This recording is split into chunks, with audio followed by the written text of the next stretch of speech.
Chapter 1825. For a short period of time, Ragnaros was indeed able to effectively resist the invasion of Duque's will. He did not give up control of the fire elements. However, Duque's will never stopped invading. As time went on, when Lager was unable to inject more fire elements to maintain a diluted state, or if he used elements that Duque had not invaded to replace them, Duque would seize control of the entire land of fire much faster than before. This was a classic double-edged sword. Lager was betting that he could get rid of Duque and his gang before Duque seized power. To be honest, at this point, Duque was no longer in a hurry. Lager's method was actually very much in line with his fiery temper. Pure fire element was like a one-shot attack. If he could not kill the enemy, he would die of exhaustion. In a sense, fire element was not very compatible with Duque's temperament. Duque was completely relying on his rich knowledge of thermodynamics as a transmigrator and the help of the system to snatch the meat from Lager. If it was just a simple battle between Duque and Lager, Duque might really be exhausted to death by Lager, who had more resources and the geographical advantage. Unfortunately, since Lord Lager loudly said that he wanted to burn the entire Azeroth to ashes, then don't blame the will of the planet Azeroth for sending a bunch of big shots to kill you. The four major elemental realms approached Azeroth and broke through the spatial barrier. In turn, Azeroth instructed Isera to resurrect more demigods to fight back. This was originally a counterattack in line with the will of the planet. As Duque began to suppress Ragnaros in the amount of elements in the Land of Fire, Lager was busy dealing with Duque and did not have the time to use fire elements to repel other elements. This also indirectly freed a certain demigod. Lager wanted to win quickly, but he was being too presumptuous.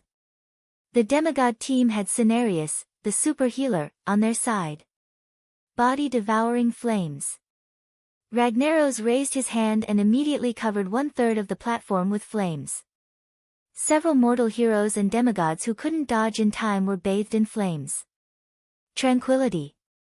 Cenarius raised both his arms and used a powerful healing skill to restore all of his HP back to full. Fiery world. Lager turned his surroundings into a sea of fire again. Tranquility. Meteor strike. Lousy still, Ning. Quiet. I don't care if Lager's moves are ever changing, Cenarius will just use tranquility to counter it. Who cares if I'm a poisonous healer or a real healer? In any case, the powerful natural healing skill had never stopped on any of the powerhouses. Of course, Lager knew that in a group fight, he had to kill the healer and healer first. After Kalia almost got into an accident, Ashok and User could be considered to have seen through Lager's thoughts. They did not do anything but stood in front of Cenarius, ensuring that they could catch the sledgehammer with their bare hands. The two bear monsters had thick hides and flesh, and they were able to withstand Savra's attack, not allowing Cenarius to be injured in the slightest, nor was his spellcasting interrupted. These three demigods were not the only ones that Lager had to deal with. The Raven Goddess rested for a while, then spread her wings and flew into the air to attack again. Tortola took a breath and began to prepare for battle again.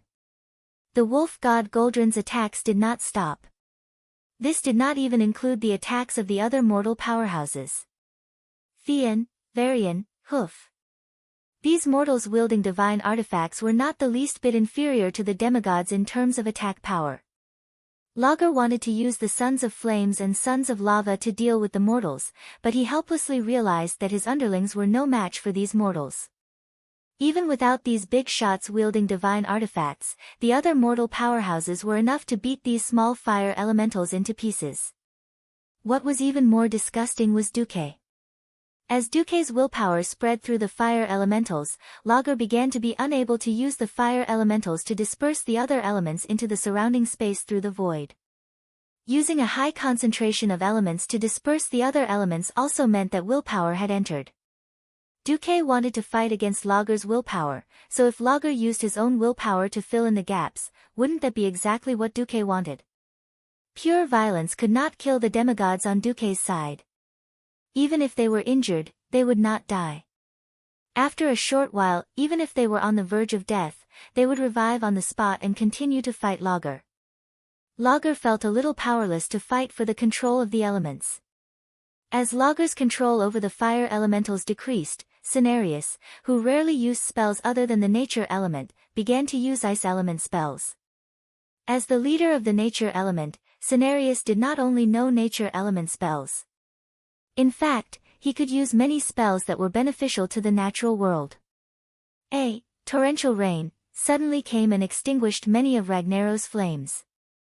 Duke, who had his hands free, summoned quite a number of ice barriers, and even huge ice walls. Any living meteors summoned by Ragnaros would perish as soon as they entered the range of the ice barriers. Unknowingly, the scales of victory were tilting towards Duke's Azeroth powerhouses. This time, Lager finally felt a great threat. He realized that even in his own lair, he would not be a match for these ferocious demigods in a head-on battle. An indignant roar reverberated throughout the entire fortress. Lager's roar shook the eardrums of every powerhouse. Bastards! Do you think this is the end? No. The land of fire is mine. All the fire elementals in this world are mine too. No one can steal my power. Despicable thief, Duke Marcus. I'll fight you now. It seemed like Lager was ready to fight Duke alone. Unexpectedly, he was as ferocious as a tiger, but in the end, he was a coward. Ragnaros actually used the gigantic Savras to sweep it horizontally, forcing back all the demigods and humans who were close to him. Then, he dove into the lava lake again. However, this was not as simple as sneaking in to recover his HP. Instead, he was attempting to enter the most mysterious and heavily guarded independent space in the fire elemental realm. Without being disturbed by the outside world, he would focus on seizing control of the fire elemental realm from Duke. Oh no! That coward is running away. Although Duque had long expected that Lager would be a coward, he did not expect that this guy would actually want to run away in the third stage. Duque really wanted to yell, "Director! This villain is acting on his own instead of following the script." Fortunately, Duque is not alone. Behind him, there were many people doing odd jobs. When Duque held Atish and used the power of space to block the entrance of the lava lake where Ragnaros dived into, the other demigods exerted their strength. Briar and Bramble stretched out their huge claws, and their four bare paws directly grabbed the entrance that Lager was trying to close. They would not close it no matter what. Chapter 1826. Good job. Cenarius waved his hands and made a fishing gesture. A thick vine appeared out of thin air and flew into the middle of the lava lake. A vine that was not much thicker than a person's thigh was thrown into the churning lava lake that was at least 10,000 degrees Celsius. No matter how one looked at it, it was no different from throwing a meat bun at a dog. Under normal circumstances, everyone would be able to see this vine turn into a rope of fire. However, in a battle between demigods, it was never a test of form, but a contest of divine power. Be it energy or elements, there had never been absolute restraints. After obtaining the even more mysterious and powerful Titan force in the universe, everyone was even more clear that all the different types of elements were just different manifestations of energy. Under certain conditions, elements could transform into each other. If not for the fact that everyone had worked together to weaken Lager's vitality to a certain extent, and Duque had stolen a lot of Lager's elements while everyone was besieging Lager, Cenarius would never have let the vine, which had condensed most of his divine power, be thrown into the lava lake. The plant element was already at a disadvantage against the fire element. Now, it was completely different. Even though it was a vine that was thrown in, Cenarius could completely feel that the lava would silently separate after touching his vine. It felt like what he had thrown in was not his own vine of life, but a real fishing line on a fishing rod. Around the fishing line was not the terrifying lava that could destroy the world, but ordinary clear water. It was as easy as fishing in a small river in the Grey Valley forest. If Ragnaros, the fire demon king, was also considered a fish, then he must be a big fish. A super big fish. Originally, it was absolutely impossible to see one's own fingers in the lava. The Logia vine had no detection ability at all in there. Under the guidance of Duque's fire element spy, the vine that was connected to Cenarius' life and soul easily found Lager, who had not dived too deep. It smoothly tied a slippery knot on Lager's neck and directly pulled Ragnaro's body. "I caught him. Come and help," Cenarius yelled. Apart from Duque, who was still leaning on a tiche and focused on preventing the spatial rift from closing, almost all the demigods rushed to Cenarius' side. The turtle god Tatora arched his body and made his turtle shell the fulcrum of the vines. Xiongde and Xiong-er were the strongest. They grabbed the vines and pulled them out like a tug-of-war. Goldring's strength was not too weak. He bit at the very end of the vine and used all his strength to pull it towards the walkway leading to the platform. What was hilarious was that the demigod fire demon hunter Shanox, who had been watching from afar and was too embarrassed to do anything, or rather, he was afraid of angering Lager, his old master, but he also came to help. As the saying goes, everyone kicks a wall when it's down. Lager relied on his gigantic physique, which was at least 10 stories tall, to begin with. However, there were too many demigods here. Apart from the Raven Goddess and Cenarius, who were slightly weaker in strength, the others were all demigods with decent strength. As the saying went, who could be blamed for challenging the entire world in a moment of excitement? With the combined efforts of the group of demigods, Lager could not even be a coward this time. He was directly pulled out of the final safe haven. "I'll separate him from the land of fire," Duque yelled. The involvement of Cenarius and the other demigods undoubtedly separated Lager's god.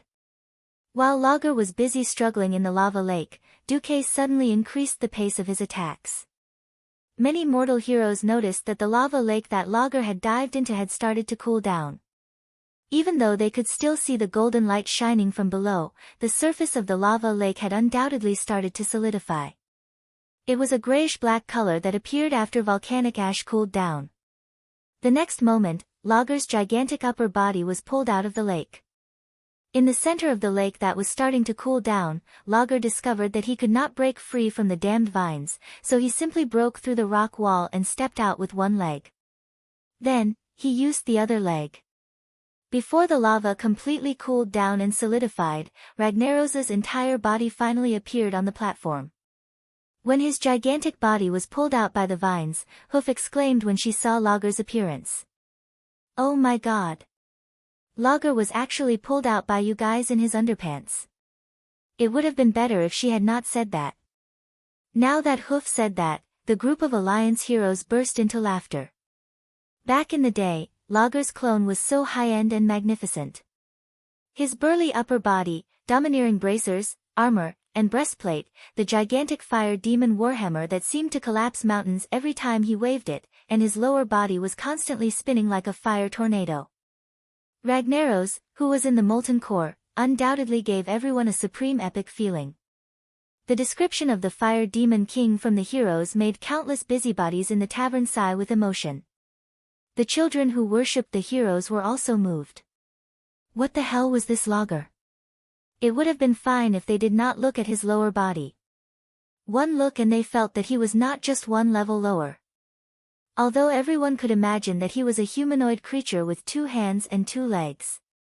This Lager was only wearing a pair of short metal underpants, and his crotch armor was like a huge black iron anchor that was swinging around. It was easy to think of things like tiger penis or elephant penis. Forget about that. Compared to Lager, who was wrapped like a conical bucket, it was easy to think that Lager was actually like a sissy in a skirt who suddenly shyly went back to his room. Originally, he thought that the room was too hot, and in order to cool down, he only wore underpants and wandered around his room. It was at this moment that a bunch of unromantic bastards grabbed him out of his little nest and wanted to beat him up. This was really out of character. "You've angered me. You've really angered me. I'll come out now and crush all of you into ashes." Lager's threat might sound powerful the first time, but after hearing it for a while, it sounded like the laments of a defeated dog. Hee hee.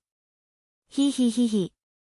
At some point, the mortal heroes had already started to surround him and sneer. All the demigods were even more eager to fight. If Ragnaros was connected to the land of fire and had endless elemental energy to replenish himself, perhaps no demigod here could defeat him. However, when no one called for external help, and only used their own stored energy to have a fair duel, then there really were a few demigods who lived up to Lager's name. Son. Watch Daddy's performance.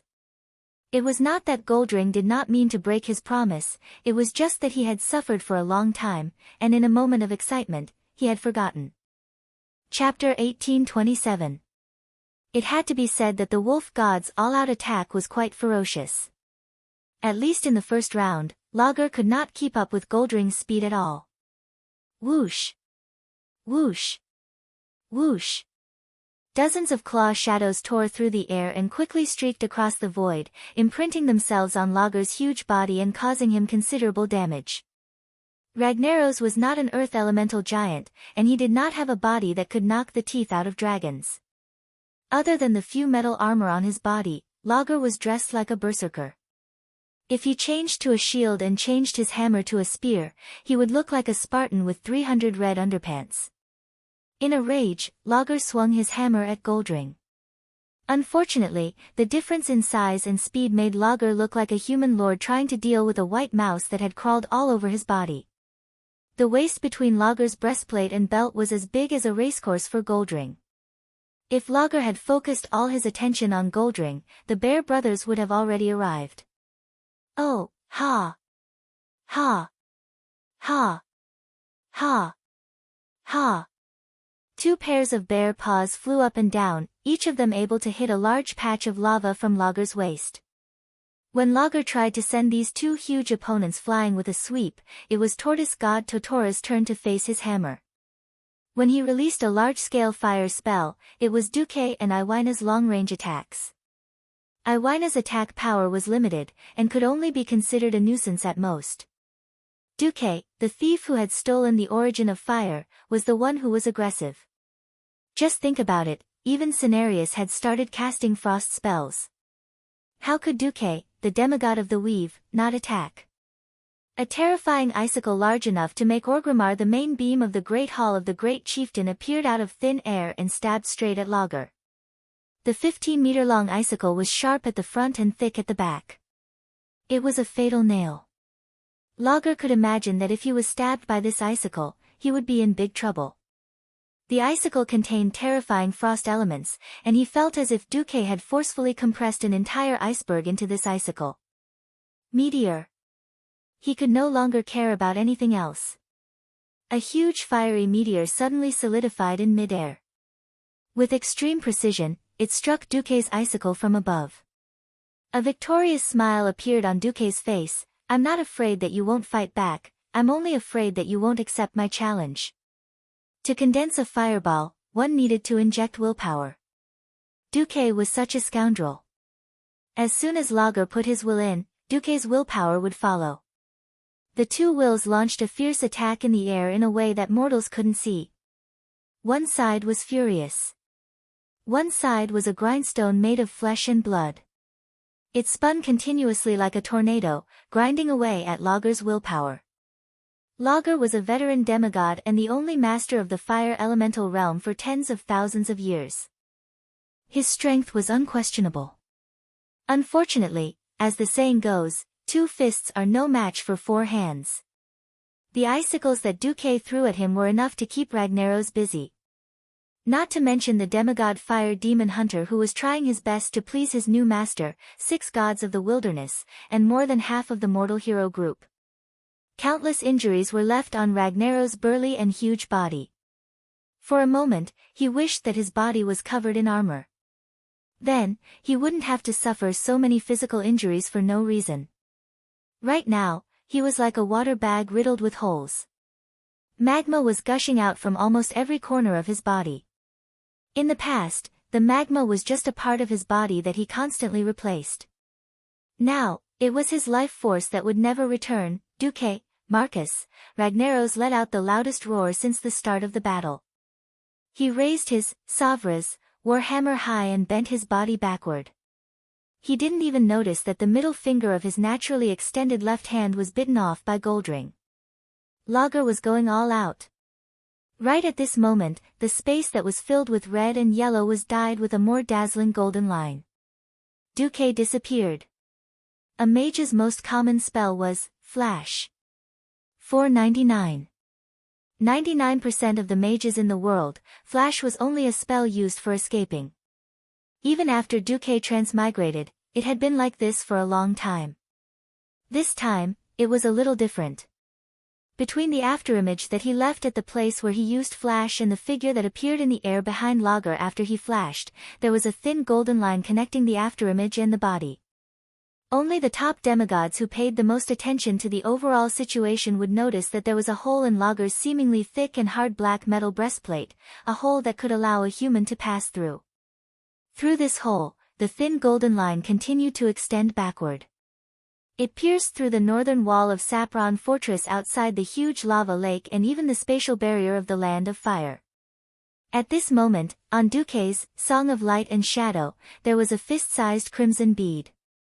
It wasn't quite right to call it a bead, because those with sharp eyes, such as the crow goddess Avina, were surprised to see that the bead was contracting and expanding like a human heart. It was pulsating. It was similar to the beating of a heart. If one was observant enough, they would notice that as the bead was pierced, its pulsation became slower and slower, and the pulsation became smaller and smaller. This is... Cenarius couldn't believe his eyes.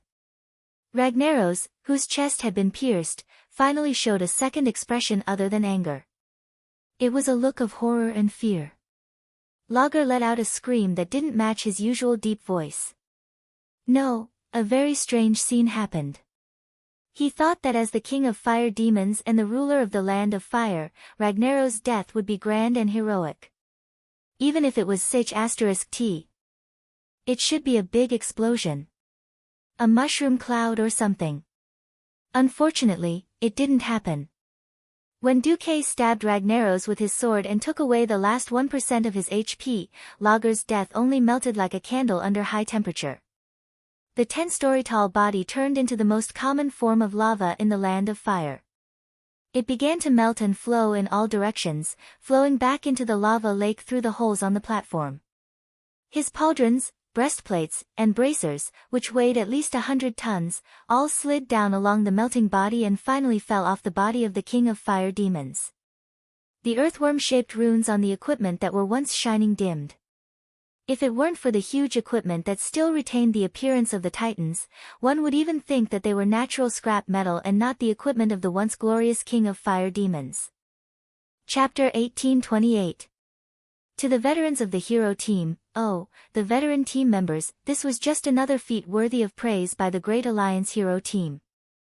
At least this time, the bard in the tavern could officially change the killing of Lager's clone from 10 years ago to killing the Fire Demon King. The wilderness demigods who were working with the hero team for the first time could not help but open their mouths wide. They did not seem to believe that Lager was killed just like that. Looking at the flame bead that was probably the core of Lager's soul on the divine weapon rapier, Cenarius still did not seem to believe it. Ragnaros has been completely destroyed. A ball of flames suddenly spewed out from under the platform, giving everyone a fright. Unexpectedly, the flames that sprang out were as docile as a puppy, supporting Duque's feet with incomparable gentleness. Duque took the opportunity to sit back, and the pillar of flames suddenly transformed in less than 1/10 of a second, becoming a pure flame throne. A brand new crown formed by the purest fire elements was crowned on Duque's forehead. Sitting on the brand new flame throne, Duque used his divine will, and the throne made a gorgeous turn on its own. Duque was now facing his companions who had come to challenge Lager, as well as the demigods.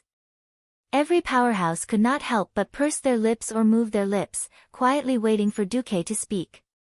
Duque tilted his head thoughtfully, because both he and the other existences heard a funny voice. No. You can't destroy me. I am the eternal King of Fire. I am the terminator of all things in the world, Duque put Atish back into the space storage bag and used his free left hand to pluck the flame bead that had not completely stopped beating. One could feel the violent wrath of thousands of vengeful spirits gathering on it. It was an irrepentant irritation. It was an eternal roar. Dooku's lips curled into a smile. Yes. Very good. As expected, this is the real Fire Demon King. I'll be very disappointed if you suddenly admit defeat at the very end. Dooku looked into the eyes of the two fire demon leaders and saw the desire and fear in their eyes. However, they quickly recognized their situation and bowed their heads deeply to Dooku. As traitors, all the fire demons had complicated feelings. On the one hand, they wanted Dooku to completely destroy Ragnaros, so that their history of being a traitor would be completely annihilated, and no one would ever come to take revenge on them. Majordomo Executus, who was well aware of the balance of power, knew that if Dooku spared Lager's life, it would be a standard imperial study. A traitor. A person who had been betrayed and surrendered.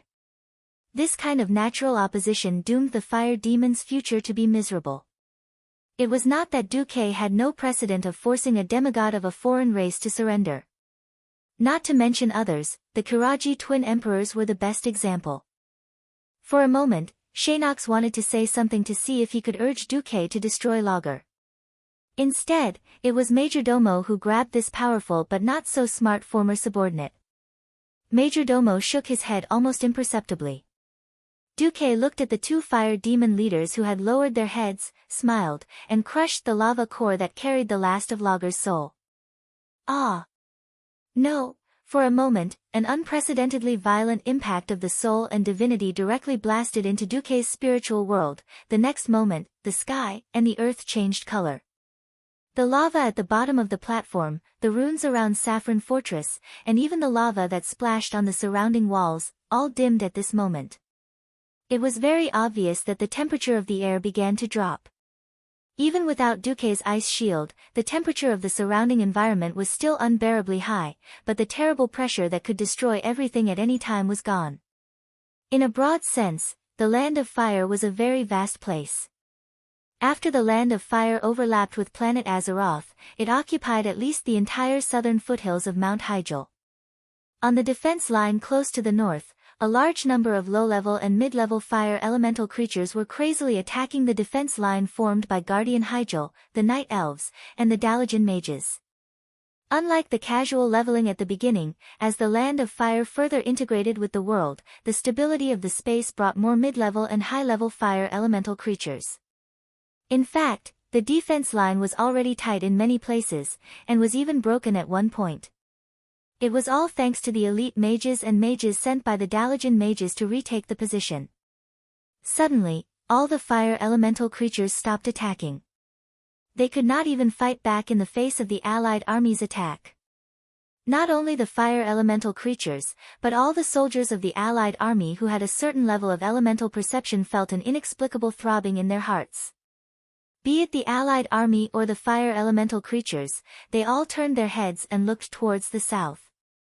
In the impression of mortals and fire elemental creatures, the Land of Fire was always a world of jumping and violent activity. There were erupting volcanoes everywhere, and rivers of lava would suddenly appear across the land, attacking other fire elemental creatures. It was a place of intense combat that was countless times more brutal than the law of the jungle. However, what entered their eyes now was a world filled with bright colors, but it was peaceful and still. From an incredibly intense and dynamic scene, it had turned into a world that was almost still. Such an exaggerated transformation was only due to the dissipation of a supreme will. The world of fire elemental creatures became quiet and serene.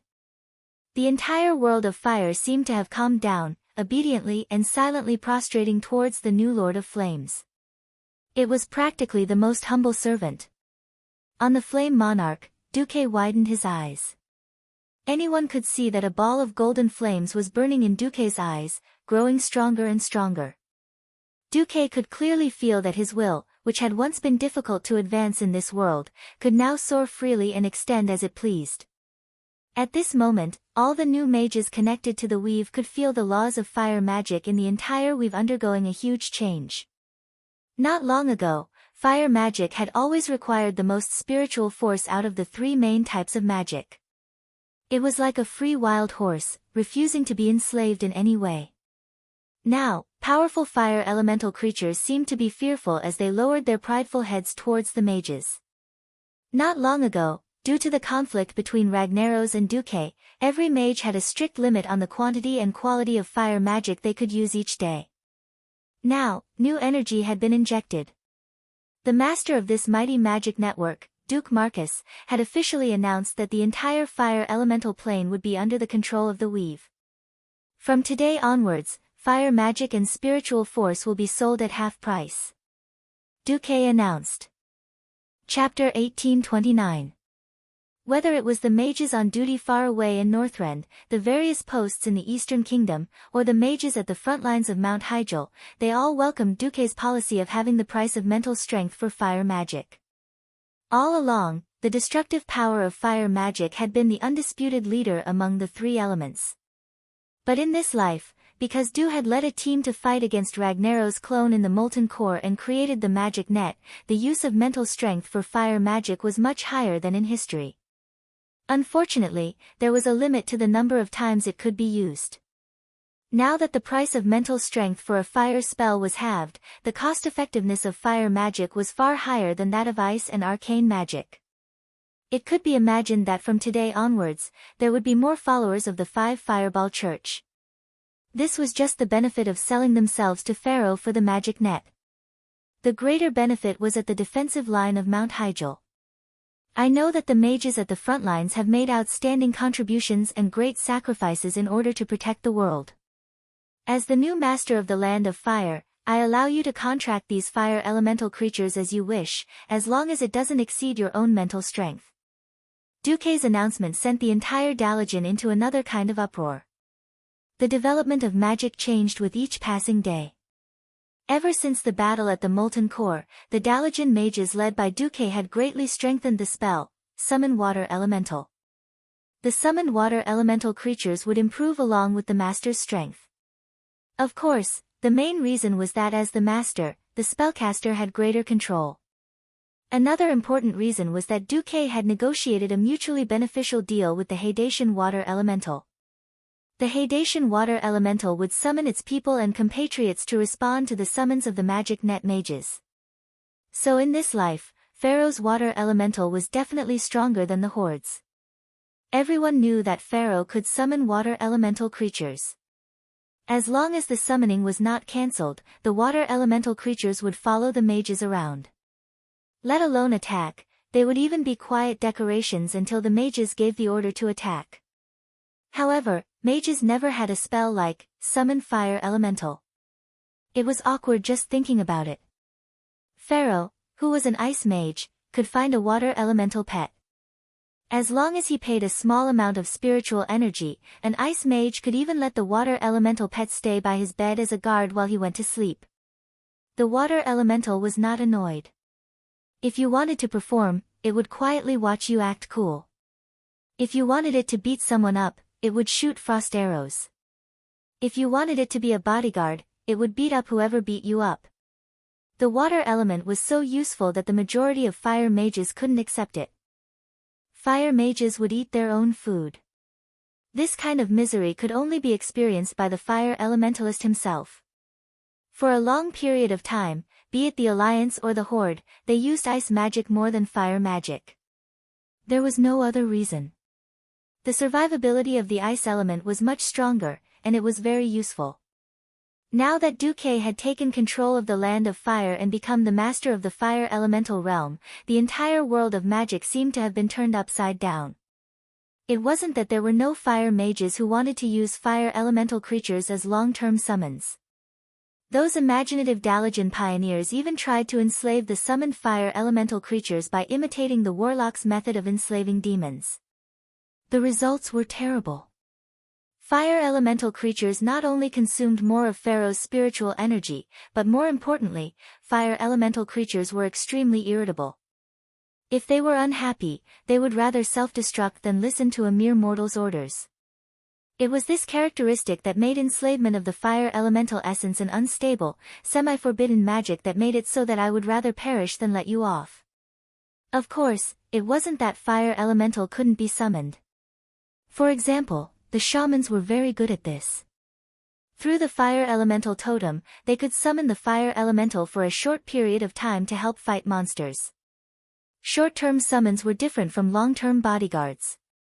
Moreover, in reality, the shaman's ability to summon fire elemental was extremely limited.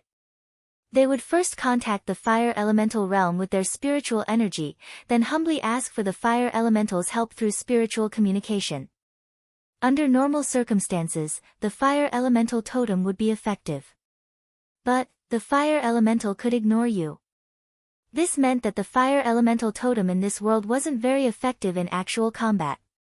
Unless it was a radiant moon mage with extremely high spiritual energy, very few people would enslave the fire elemental. Even if there were people who used it, they would mostly use the fire elemental as bombs or walking self-destruct soldiers. Duque's order for the fire elemental to submit to mortals was a completely subversive move.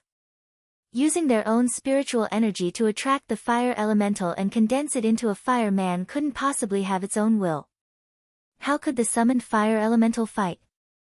Summoning elemental creatures required constant expenditure of spiritual energy, but conversely, the summoner didn't have to worry about every attack of the elemental creatures. How could one fire elemental compare to two fire elemental creatures? In previous battles, the fire elemental would be at the front while the mages would drink tea at the back.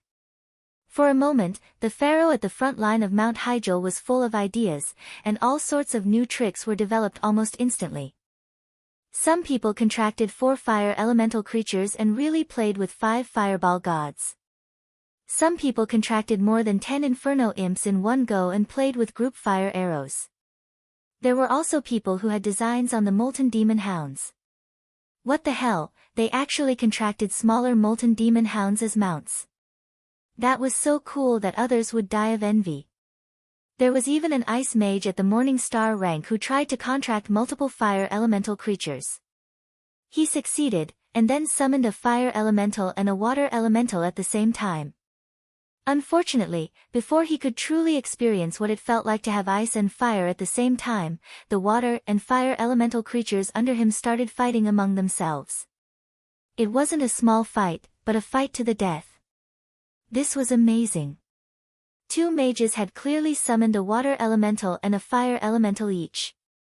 Even if they stood at the side, it would be fine. Why did a mage summon 2 elemental creatures of opposite attributes at the same time and start fighting? There were too many things that made the Mount Hyjal defense line a little lively, and even messy. If not for the fact that these alliance mages had fought alongside the Night Elves and defended Mount Hyjal to the death not long ago, the old fogies of the Night Elves would have flown into a rage and chased them all away. Don't have * king cause trouble in our holy mountain. Duque knew a thing or two about the situation outside. He didn't have time to care. It couldn't be helped. If he killed Ragnaros as an outsider, the fire elemental creatures wouldn't think much of it. Then the fire elemental creatures wouldn't think much of it. Even if Duque and the rest killed all the fire elemental creatures in the entire land of fire, it wouldn't matter. Chapter 1830. The characteristics of the land of flames meant that new fire elemental creatures would be born here at all times. They would follow the instincts of fire creatures and keep fighting, devouring, and growing. Perhaps in a few years, another Lord of Flames named the Great Logger Screw would be born, and he would bring a large force to Mount Hyjal to cause trouble. If that was the case, the Night Elves would not have peace. This time, it was the king's flag at the top of the city wall. As a demigod, Duque overthrew Logger's rule and injected his will into the entire land of flames. The nature was completely different. Duque was the new king of flames. After Duque killed Logger, no one stopped Duque's will from pouring into the entire land of flames. The vast willpower that was as vast as the heaven and earth began to invade the entire land of flames unscrupulously. Duque's will was like the roots of a tree, penetrating, rooting, and sprouting into every crevice in the land of flames and every place with high concentration of elemental energy. After Duque completely controlled everything, the ancient elemental language with a mysterious rhythm echoed in the entire fire elemental realm. I am the weave demigod Duke Marcus of Azeroth, who controls the 3 major elements of fire, frost, and arcane spells. In the battle with your old king, Ragnaros, it ended with my absolute victory. Now, I hereby declare that I am the only master of the land of flames, the supreme ruler of billions of fire elemental creatures. Who agrees? Who objects? Perhaps in the eyes of mortals, Duque had already led outsiders to defeat all the bosses in the land of flames. There shouldn't be anyone stupid enough to come and seek death, right? Don't say it. There really is. Me. I, Pyros, will be the first to disagree. I acknowledge your power, but you're not a fire elemental creature. What right do you have to be our king? A rather powerful will rose from the southeast of Saffron Fortress. His will and his voice immediately received the response of many fire elemental creatures. Oh. Hee hee. Speaking of which, Duque also felt that he was a bit shameless. After all, he was a human, not a real fire elemental creature. Although Azeroth had accepted him and allowed him to become a demigod that transcended the mortal world, in theory, he had already surpassed the boundaries of human beings. However, racial discrimination was not something that only existed in the human world. It wasn't like people would worship you like a god just because you became a demigod. Look, isn't William also unwilling to call Wolfpapa father?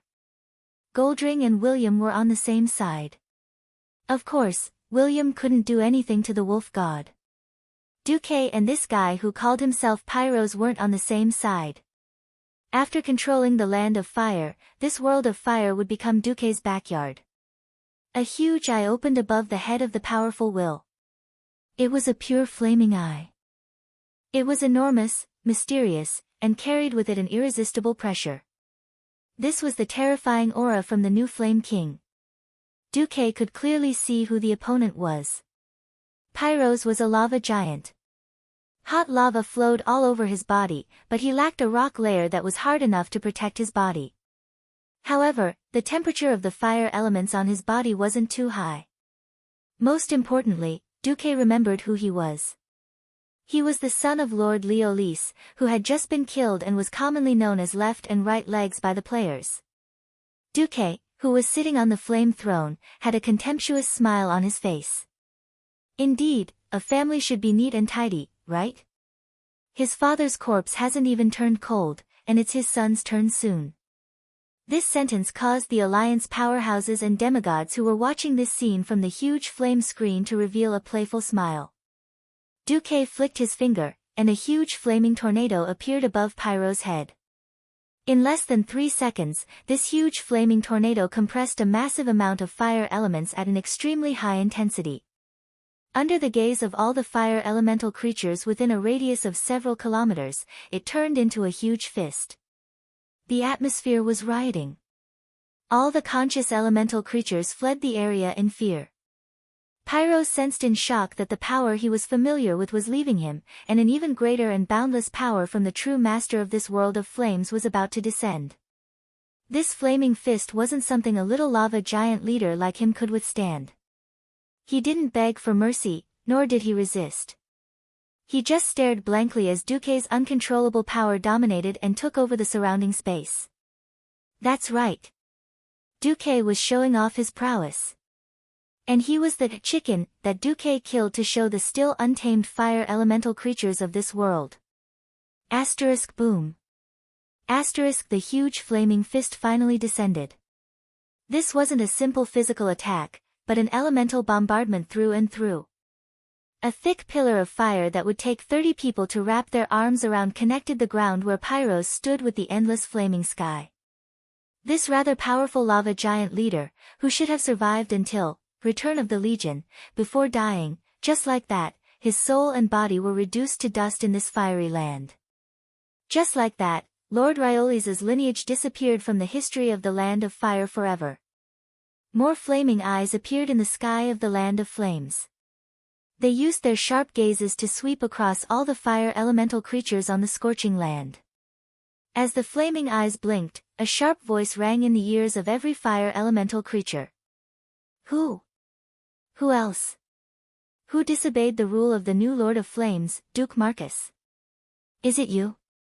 Is it you? Or is it you? As if he was calling names, Duque sent his majesty and will down on the heads of the relatively powerful second-tier leaders. The mother of nightmare spider Besterak was dead, but that didn't mean that the entire nightmare spider race was wiped out. Under the mother of nightmare spiders, there was actually a group of powerful nightmare spider lords, and the most outstanding among them was Jurixia. When Duquesne will descended on her head, her 6 legs almost instinctively turned to jelly. She knelt on the ground on the spot and curled up into a ball. Jurixia, of course, obeys your rule. I am a servant who serves the Supreme Lord of Flames, Duke Marcus. Very good. Duquesne's voice came from the flaming eyes. As a powerful nightmare spider who obeys me, I grant you the title of Nightmare Spider Mother. But, there are other powerful nightmare spider lords. Her grievance only lasted for a second. Suddenly, within a few kilometers of her territory, 5 or 6 miserable screams came at the same time. Those were the final cries of the Spider Mother, who was at the same level as her. Enemies who used to be at the same level as her were instantly turned into ashes. The new Lord of Flames, Duque, was actually so powerful. Chapter 1831. Not daring to struggle or resist at all, the new broodmother kept her curled-up body and offered her humble loyalty to the new master of the Land of Fire in her own way. None of the spiders in this world were trustworthy. Most arachnid creatures had sinister, cunning, and unpredictable characteristics. Duque didn't care, because he wouldn't bother to pay attention to a broodmother who wasn't even a demigod. Since he was the king in the Land of Fire, Majordomo would become the manager of this place again in 10 years. Under one person. Above all others. He was talking about the fire demon supervisor. Moreover, Majordomo used the former broodmother's flame core to become a demigod. How could he be on good terms with this broodmother? Duque didn't say anything and just smiled. He used to think that all the masters in the fire elemental realm had been wiped out. Now he realized that he was taking things for granted. If he didn't control all of the fire elemental realm, he wouldn't have known that Smodron, who was supposed to be one of the 4 elemental lords in the original history, was actually quite powerful at this point in time. He wasn't in the narrow scope of the Land of Fire. Instead, he was near Grey Valley. As a lesser lord, he restrained his subordinates and didn't let too many fire elemental creatures rush into Grey Valley to set it on fire. To the Great Supreme of Fire, Smodron, offer my loyalty. The fire elemental lord who looked like the gatekeeper, Belloc, knelt on one knee before the huge eye of fire. Don't you dislike me because I'm a human? Duque's booming voice came from the eye of fire. In my eyes, fire elemental creatures are no different from other creatures. That's why I've always opposed Ragnaros's plan to destroy the entire world of Azeroth.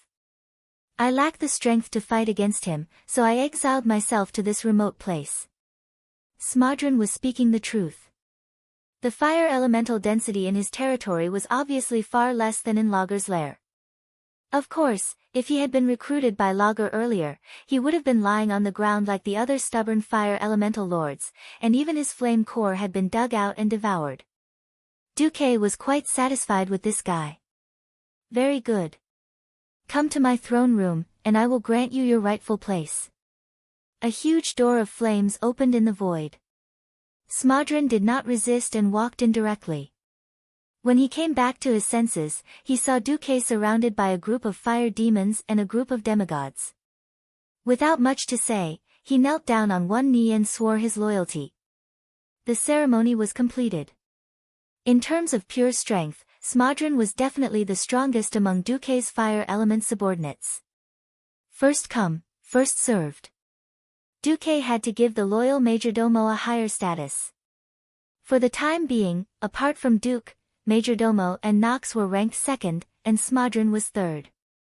Majordomo was ranked first in the fire elemental world.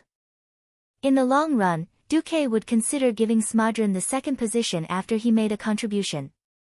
This was a check and balance, as well as a test of strength. But that was a matter for the future. Dominating the Land of Fire and becoming the king of one of the 4 major elemental realms, Duque's value would definitely rise. Considering Duque's characteristics as the pharaoh, it was not hard to imagine that he would definitely attack the Tidehunter's water elemental realm. But right now, everything was unknown. Attacking the Land of Fire was not only to help Mount Hyjal, but also to help the world of Azeroth. Duque could feel the gratitude from the half-asleep will of Azeroth. Since Duque killed Lager and got the biggest benefit, he was too embarrassed to take the rest of the spoils. Duque did not know what was going on with the mortal equipment in Lager's hands. In any case, Lager was dead, so he just dug out a bunch of mortal equipment from Lager's lair like a treasure chest. Kale, that speculated that this might be the equipment of the Titans who imprisoned Lager. No matter what, this batch of equipment was definitely the best batch he had encountered so far. Arethar's Eye of Flames was an epic longbow with a unique design of flames. The huge handguard on the bow also functioned as a gauntlet. Among the disc-shaped patterns on the bow, there was a sun-like core that burned with inextinguishable flames. Tyrande, Chandrise, and Lilith naturally accepted such powerful bows. There were 3 of them, and they were of such high quality. A cloth armor, Flame Manager's sash, was originally taken back by Lager after Majordomo Executus' betrayal. Now, it was more like a symbol of power that Duque had given to this fire demon leader. In addition, there were 3 Shulev. Staff of Annihilation. The shape of this staff and the head of the staff looked a bit like the holy light creature Naru.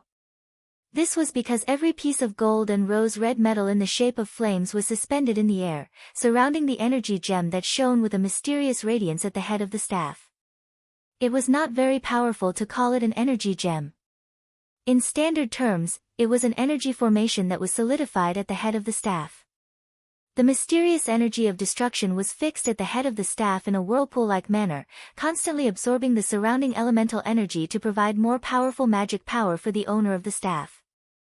This standard staff not only provided powerful bonuses in endurance and intelligence, but also had a super high additional bonus in magic circuits. It was no exaggeration to say that the increase in magic power far exceeded the total magic power of a Radiant Moon Mage. Only Breaking Dawn archmages and demigods like Duque could use this staff. There were 3. One was given to Kai, one was kept for Jaina, and Duque took one for himself as a souvenir.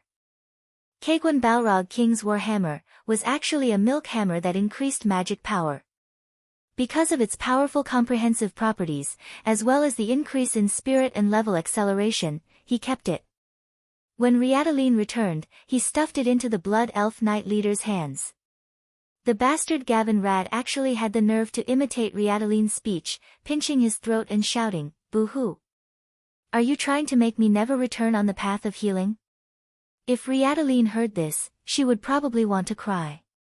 It couldn't be helped. These days, the Holy Knight heroes were all triple elemental Holy Knights. Riadaline wasn't the best at fighting, so she was naturally thrown into the role of a healer. The other Holy Knights each had an offensive divine artifact. They couldn't let it go to waste, could they? The group imagined Riadaline, who couldn't complain, especially the Holy Knights, and felt weird. Especially the Hoof who had been playing around with Happy Flames. She touched the back of her head in embarrassment and laughed foolishly. If she hadn't obtained Happy Flames, which was originally Morning Shadow, she would probably have been thrown into the healing team sooner or later. Chapter 1832. Here. Let's give this to Riadaline too. Let's comfort her. Duque took out the 2-handed hammer, Savra's Hand of Burning Annihilation, and prepared to give it to Riadaline. As the war hammer that Lager had used before, this weapon had a rather impressive foundation. Even though the war hammer had shrunk to a size that could be used by humans due to the lack of a massive amount of fire elements, it was a completely different concept in the hands of a true powerhouse. However, William objected. Magni will eventually return. In fact, not only does Muradin not want to use his brother's Balrog hammer, but Magni's spiritual imprint on the hand of the Balrog has not disappeared. Even Bulang, who was assigned to the melee team, lacks a suitable weapon. Duque was speechless. The Alliance's hero team actually lacked defensive warriors these days. There were many professions that could tank the boss: defensive warriors, defensive knights, wild druids, and even the new death knights. However, the people who entered the hero's domain were all unrestrained. Look at that group of bastard paladins, each of them carrying a divine weapon for damage output and whistling at the side. They could attack the monsters, but not tank them. William was a true berserker, and he couldn't possibly just give him a shield and let him tank the monster's aggro, right? What a waste of resources. In the end, the one who tanked the boss was Bronzebeard. Bulang, who was originally a hunter with a flintlock, was forced to go to the melee team because of the overflow of rangers in the Alliance's hero team. Dwarves had very high requirements for weapons and equipment. The top-notch god's descent could increase the size of their equipment, but not their weapons. Hence, the Bronzebeard brothers were troubled by the need for a powerful weapon that could increase its size along with its body. After enduring for so long, the Hand of the Balrog was the most suitable weapon. Fortunately, there was an additional, Savra's, Hand of Burning Annihilation. Next, almost all the spellcasters had a voltage transformer pulse capacitor. This thing sounded very scientific, but it wasn't scientific at all. Not only did it give Pharaoh a high increase in intelligence, but it also allowed Pharaoh to accumulate special free energy every time his magic attack was a critical hit, forming an electric charge that could be blasted out randomly. Finally, they attacked the Land of Fire.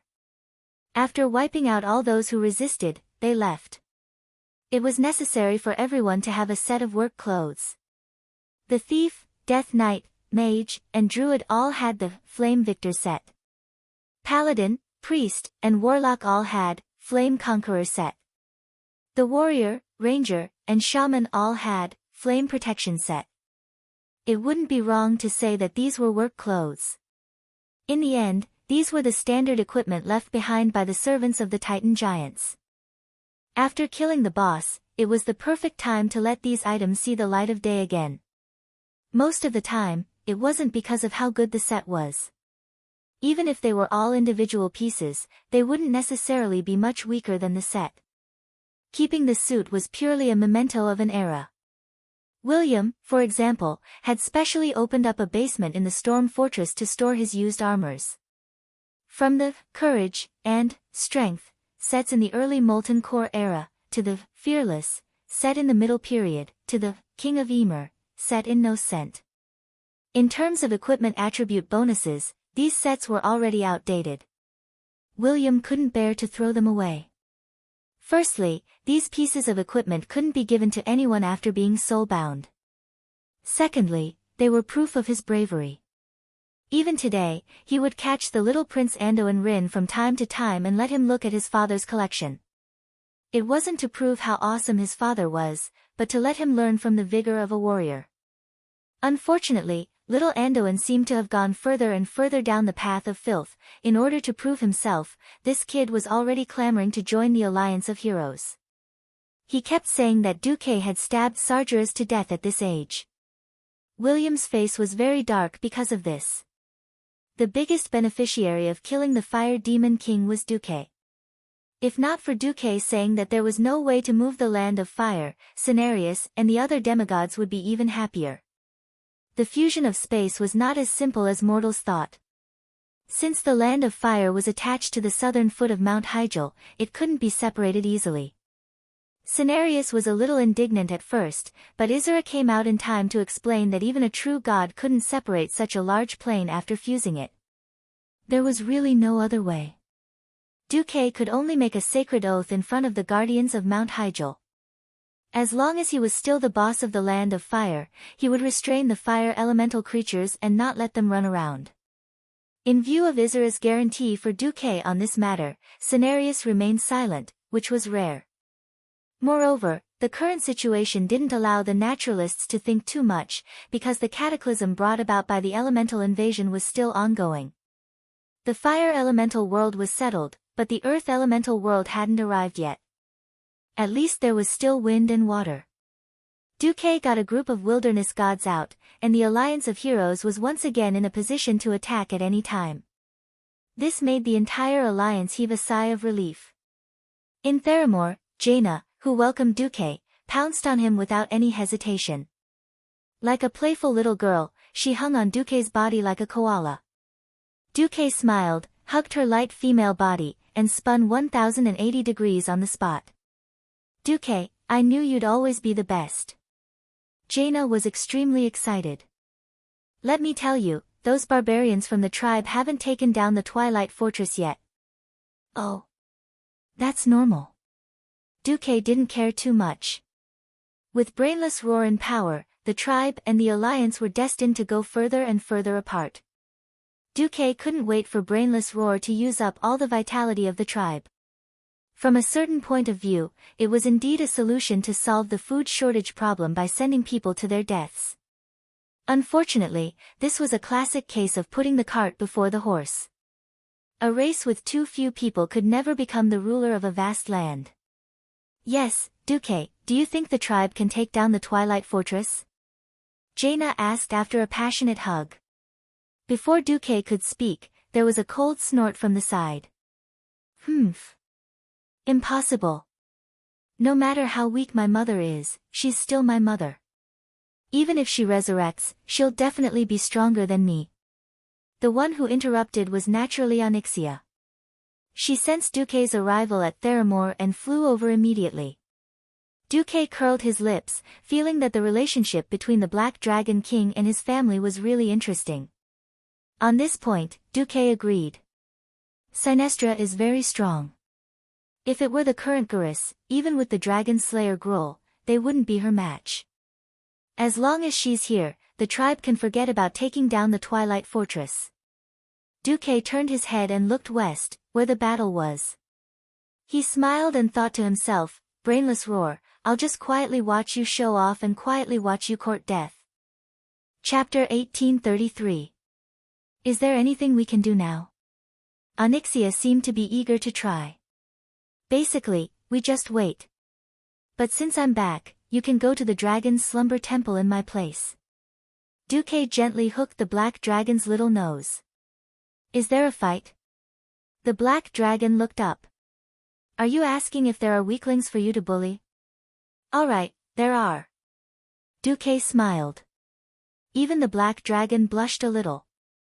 Alright, since it's Master's order, Duque turned his head back. How are things on their side? When Duque attacked the Land of Fire, it wasn't that Duque didn't have time to attend to other things. It was because Uldum and Vasker were very special places. Unless Duque came personally, he couldn't just use the weave to invade them. All of a sudden, the information there was sent back to the most primitive way of sending messengers. In the end, Jaina was in charge of summarizing the information. It's the final battle. Over in Uldum, Torvar's Lost City and the Hall of Origins have been settled. Aurelia and Sasha have already brought people to support Sylvanas. Brian Bronzebeard was the only one left in charge of the Hall of Origins. Sister Vasker said that she found 2 new demigods and is preparing to recruit them. At the same time, she has already attacked the tidal throne and is fighting against the sea monster sect leader Azamat. Jaina finished her report and added, should we send reinforcements? Duque hesitated for a second, but still shook his head. No, since they chose to be independent, they should show their courage. They chose their own path, and they have to finish it even if they have to kneel. There was something else Duque didn't say. Unless they ask for reinforcements themselves, Duque raised his head and looked into the distance. He was silent for a long time. If they are willing to be the beautiful canaries in the cage, Duke does not mind giving them a crook of an arm to protect them from the storm. But they weren't just his women. They were also great heroes who shouldered the fate of the elves and led them into the future. Perhaps it was because of this persistence that the Windrunner sisters' beauty was so extraordinary and captivating. Jaina asked softly, before the Stonewall continent merges with Azeroth, is there anything else we can do apart from providing disaster relief and restoring production? Duque shook his head. Wait and hope.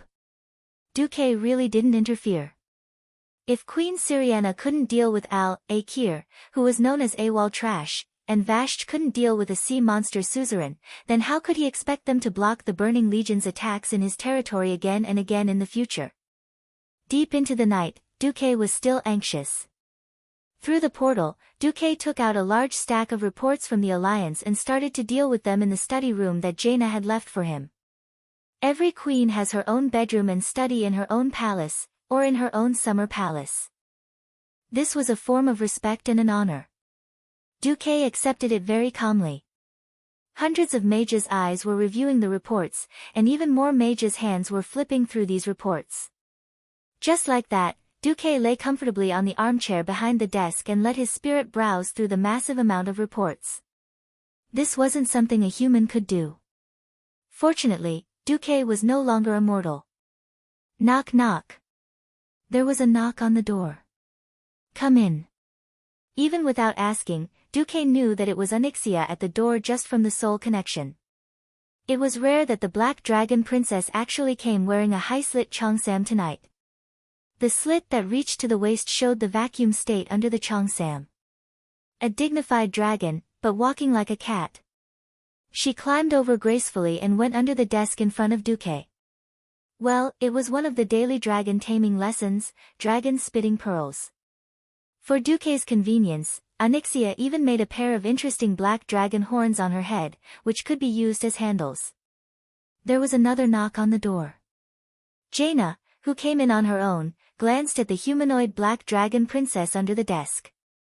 Without saying anything, she simply came up and waved her finger, and the pile of files was moved away by 2 additional hands of magic. Hey! Duque! I miss you. Faced with his beautiful disciple, Duque put on a serious face. Well, it seems that it's been a while since I discussed the academic problem of the reactions of different individual magic circuits in joint situations with you. Jaina winked. Master, please enlighten me. So, Duque changed from Hors to Ors, 7.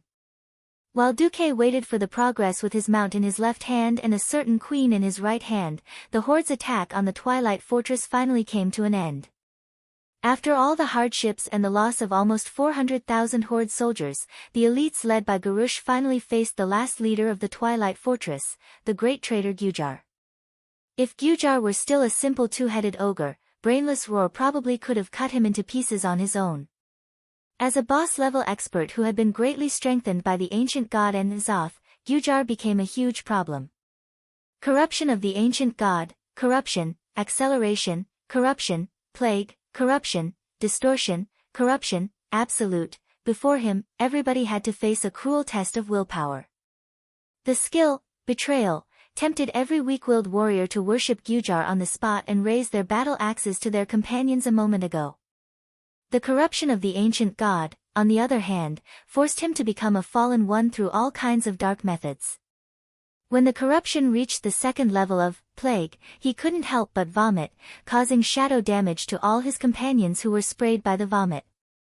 When the third level of distortion happened, he would automatically cause group shadow arrow damage to his companions around him.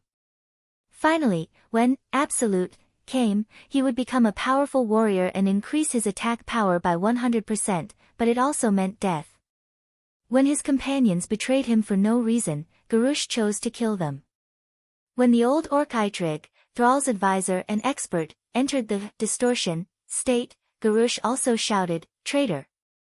He cut off the head of Eitrig, who was about to leave the team and was about to die by himself. The other chief's eyes were bloodshot. However, in the face of a great enemy, they could only endure the displeasure in their hearts and continue to attack Gujar. After a fierce battle, Garush finally cut off the 2 heads of the traitor ogre. The problem was that he put Gujar's head together with Eitrig's. Ha ha ha! Hang the heads of these 3 traitors on the main gate of Orgrimmar. Garush ordered. Chapter 1834. For some reason, Sinestra, who should have existed in the deepest part of the Twilight Fortress, was no longer there. From this point of view, it could be concluded that the Horde had finally won the war at a heavy price. But Garush's actions had undoubtedly completely ignited the conflict between him and the other chiefs. No. Eitrig is definitely not a traitor. Everyone saw that, it was Guggle's vicious skill.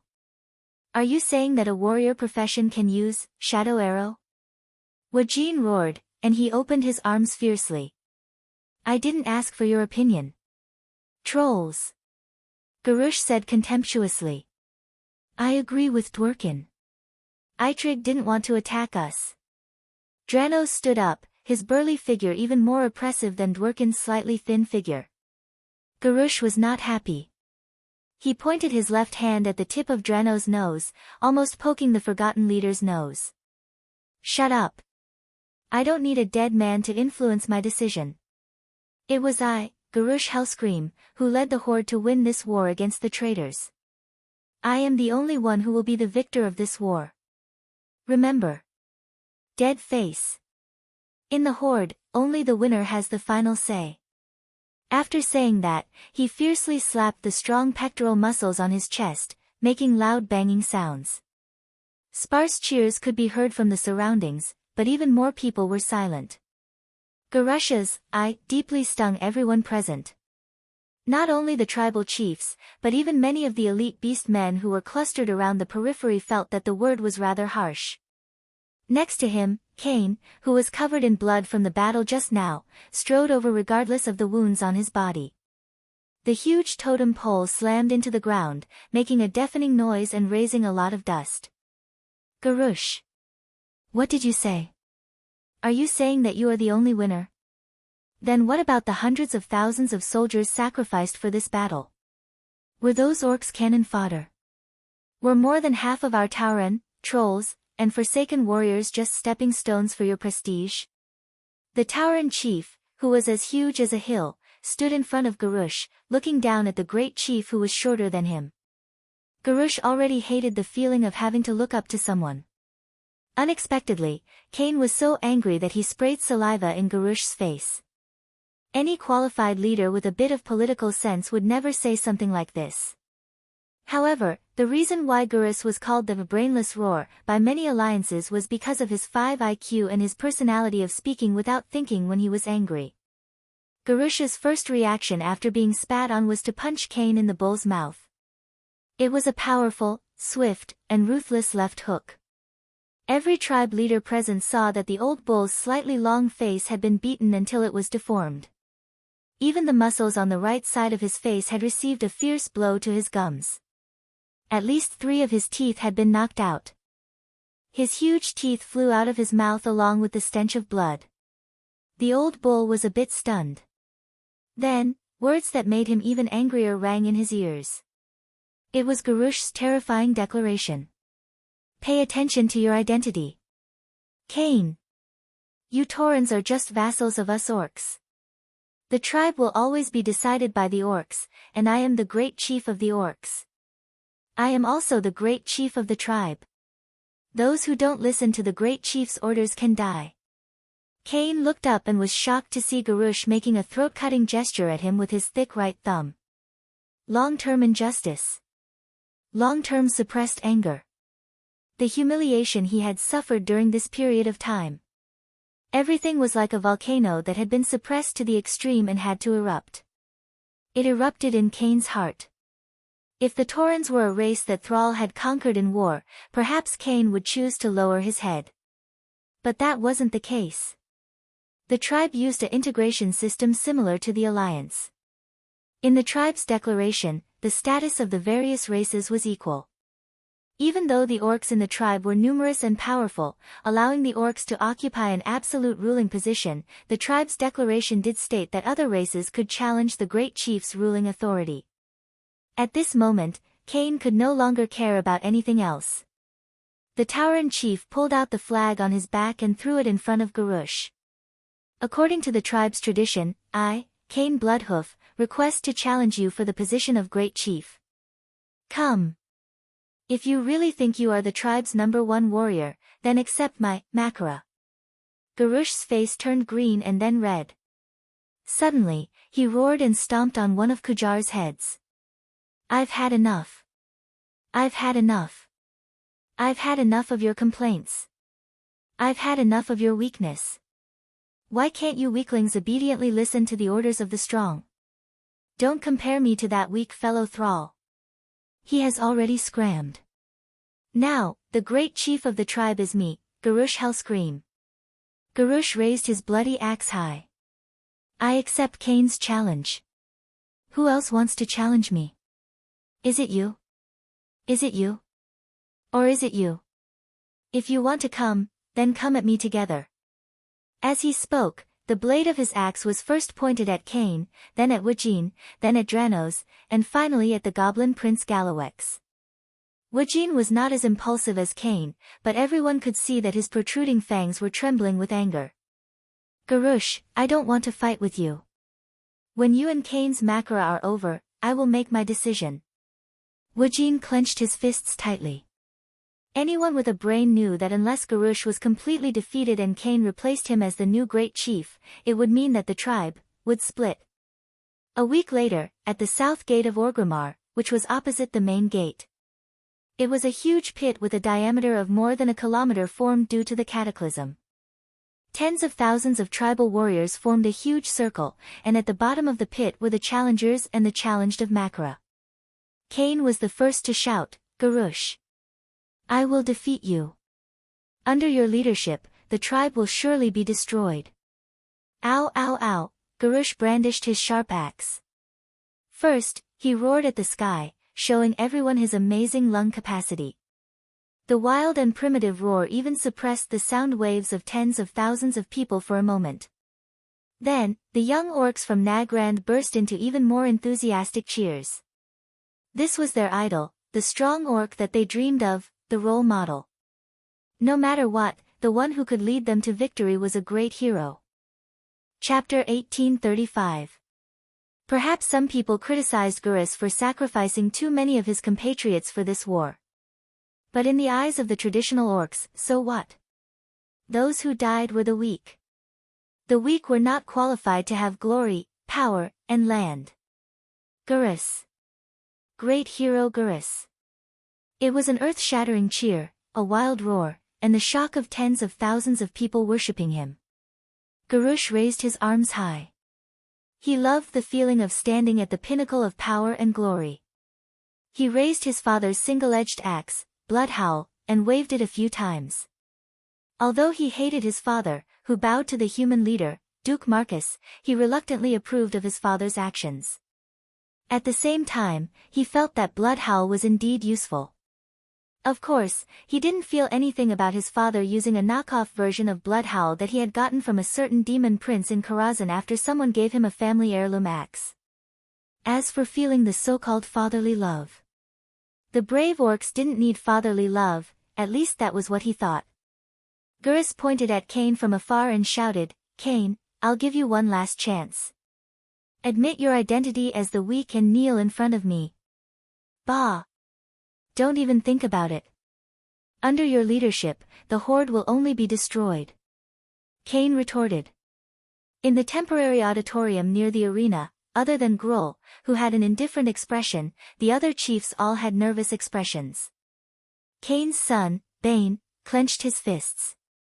As the military commander of the horde, Varrock Salufar didn't want to see this happen, but he knew that the conflict had been completely intensified and could no longer be resolved through dialogue. Makara might be the only way to resolve the dispute outside of a civil war. With a deep sigh, the white-haired old orc commander raised his right hand high and put it down heavily. I declare that Cain Bloodhoof's challenge to Gurus Hellscream's Makara begins. The taller and bullier Tauran chief was undoubtedly the strongest MT of the horde. Ever since Sar led the orcs west to the Kalimdor continent, Cain had been active at the forefront of the war.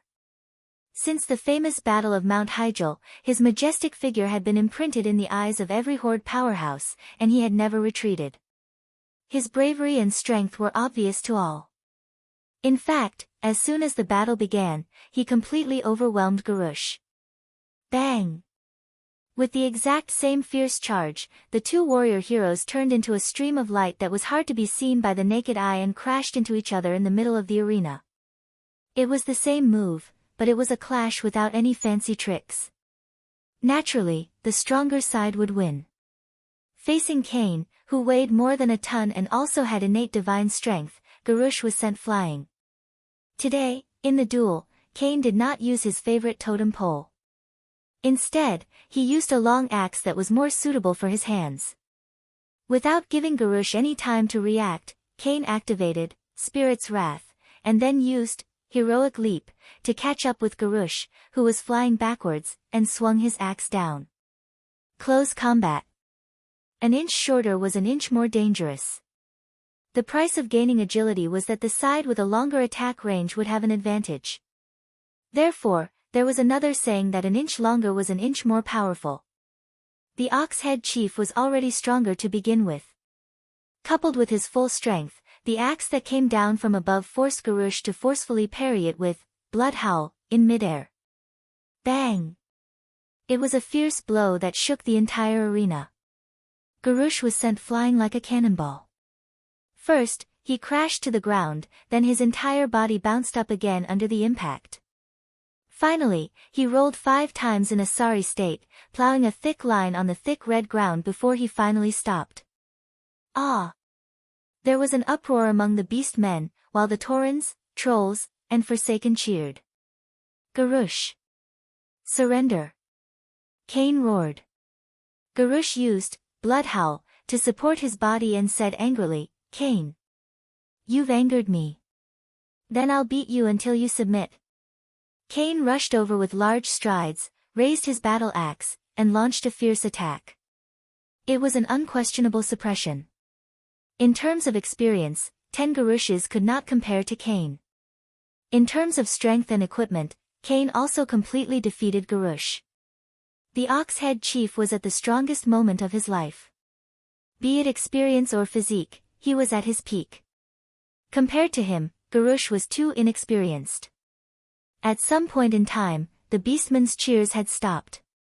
They stared at the brownish-red figure that was being suppressed with ugly expressions. At this moment, Garush was more of a defensive fighter than Cain. Of course, as a member of the Hellscream family, Garush had learned 70% to 80% of Lord Howl's jump slash. Seizing an opportunity, Garush fiercely counterattacked from the bottom up, finally using his axe to block Cain's battle axe. Garush seized the opportunity and jumped high. Because only then could he make up for the difference in height and physique between him and Cain, and better hit Cain's head. He wanted to chop down this ox-head chief who had embarrassed him. Unfortunately, he was too inexperienced, and the jumping route he chose was not good. Almost at the instant he jumped, Cain's left hand grabbed his leg and slammed him to the ground in a wrestling position. Ah! Garush spat out a mouthful of blood from the violent impact with the ground. This was only the beginning. Cain was like a broken cloth bag. He continued to grab Garush's foot and continued to smash him violently. Left throw, right throw, left throw, right throw. Cain, who was swinging his arms, directly humiliated the current chief with absolute strength. Garush was thrown so hard that the world spun and he could not hold on any longer. At this moment, he waved blood howl randomly, as if he had hit something. That's right. The tip of the axe blade had indeed slashed across Cain's chest. There were over 100 wounds on his body, and Cain, who was injured in almost every battle, did not think much of this injury. However, he immediately realized that his chest was violently numb, followed by an unbearable feeling of suffocation. Cain let go of Garush's leg and touched the wound on his chest. He saw that a considerable part of his blood had turned green. He realized what it was. Poison. Cain's eyes widened, and this scene was witnessed by Cain's son, Ben. Just as Cain's entire body was almost paralyzed, the furious Garush pounced over. The red battle axe he raised high emitted a demonic scarlet light. Father, no, Ben cried out in shock. It was too late. Cain, who was poisoned, could not move at all. As the axe chopped down, thunderous cheers erupted among the orcs. Garush raised Cain's head high and let out a victorious roar. Chapter 1836. Not many people could understand what had just happened. Because of the distance and vision, everyone only saw that Cain was indeed suppressing Garush, but at the last moment, Garush directly killed Cain. The wild cheers of the crowd covered everything, including Bane's shout, "Poison! Garush's axe is poisonous! That despicable guy murdered my father." Did anyone hear that? Yes, all the Taurens around, including Wajin, Varrock, Dranos, Garavix and others not far away, heard it. Although every orc around them was cheering and roaring, at least they all noticed this scene. The duel just now was definitely unreasonable. There was a huge conspiracy behind it. Delano jumped off the arena and flipped over Kane's body while suppressing the unhappiness in his heart. He immediately saw the green venom on Kane's chest and the strange green color on the edge of the great chief's blood roar. Wujin stared at this scene, then he suddenly turned his head and shouted, "Varrock Salufar." Wujin called out a name. He not only called Varrock, who was the notary, but also the warlord who held the core military power of the tribe. Only Varrock was qualified to declare this a shameful makara, and only he could redress Kane's grievances. Varrock's mouth squirmed for a long time, but in the end, he could not spit out a word. Declare this duel invalid? Easy. This kind of obvious evidence, as long as he shouted at Varrock, would be able to prove it immediately. But what about after that? Garush was bound to be despised by the entire tribe, and then who would lead the tribe? There was no talent in the tribe who could be the great chief. Although Garush was reckless, he at least killed the traitor and won. Except for him, no one could suppress the current young orcs. Perhaps it was a mistake to let him continue to be the chief, but who would dare to say that they would be able to lead the tribe out of this desperate predicament? Wujin? No, his identity as a troll was a huge problem. He could not suppress these young orcs.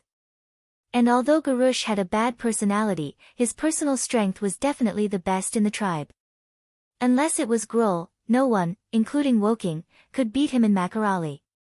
Thousands of thoughts flashed through his mind. In the end, he sighed and lowered his head. Workin understood, and he did not blame Varrock for his choice. There was only endless sorrow. He turned around and walked past Bane, patting the next leader of the Tauran tribe who had witnessed his father being murdered. One day, we will make Garush pay for this blood debt. Without waiting for Bane to respond, Wujin left the dueling field. The poison was not done by Garush, but by Magatha Grim Totem. But that was no longer important. That night, Garush decided to hold a banquet in a grima and hung Kane's head on the city gate. Everything was blamed on Garush. That same night, Woken found Varrock, took out an oath written on wyvern skin, and declared to him. From this moment on, Woken, on behalf of the Darkspear Trolls, officially declare our peaceful departure from the tribe in accordance with the terms of the declaration made with Chief Sar. If Garush chooses to advance, we, the Darkspear Trolls, will wait for the war in the Echo Islands. Of course, you can also raise your axe to me at this moment, and I will respond with my spear. Varrock was stunned, his lips trembling. Is this necessary? You have made your choice. The Darkspear Trolls have also made their choice. That's all. Without accepting any persuasion, Woken left Varrock standing alone in the chieftain's hall. What was even more shocking was that almost immediately after, Dranos also found Varrock. The Forsaken have announced their departure from the tribe. No. This is not true, you are. I used to be an orc, and you used to be my father. But I am already dead, and the dead are not qualified to have the same rights as the living, are they? Garush didn't think much of me anyway.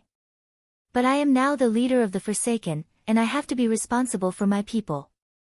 So be it, father, if you can't stay. Welcome to Winterspring. Or, like our chieftain's father, Grom, you can rely on Duke Marcus. For you, that is also a good choice. Ignoring his father who was completely speechless, Delanos used his ice-cold body to hug his father who still had blood flowing and body temperature, then threw down an oath and left proudly. That night, the goblins and Taurans also announced their departure. Garrawek said in his sharp voice, I don't mind owing people money, but I really mind being owed money. The tribe owes me too much money. Sar can't pay it back, Garush doesn't want to pay it back at all, and wants my life. The Rustwater conglomerate is finished with the tribe. You want the Rustwater conglomerate to return to the tribe? Yes, pay us the money you owe first. Ben said resolutely, this is an unfair duel. The Taurans do not recognize Cairn Bloodhoof's glorious death. The Taurans have no intention of fighting against the tribe, but if the tribe chooses to attack Mulgore, the Taurans will fight to the end at Thundercliff. Overnight, the tribe fell apart. When Varrock handed the 4 contracts to give up the tribe's identity to Garush, who woke up with a hangover the next morning, Garush lost his temper on the spot. Betrayal. This is a shameless betrayal. Who gave them the right to betray the tribe?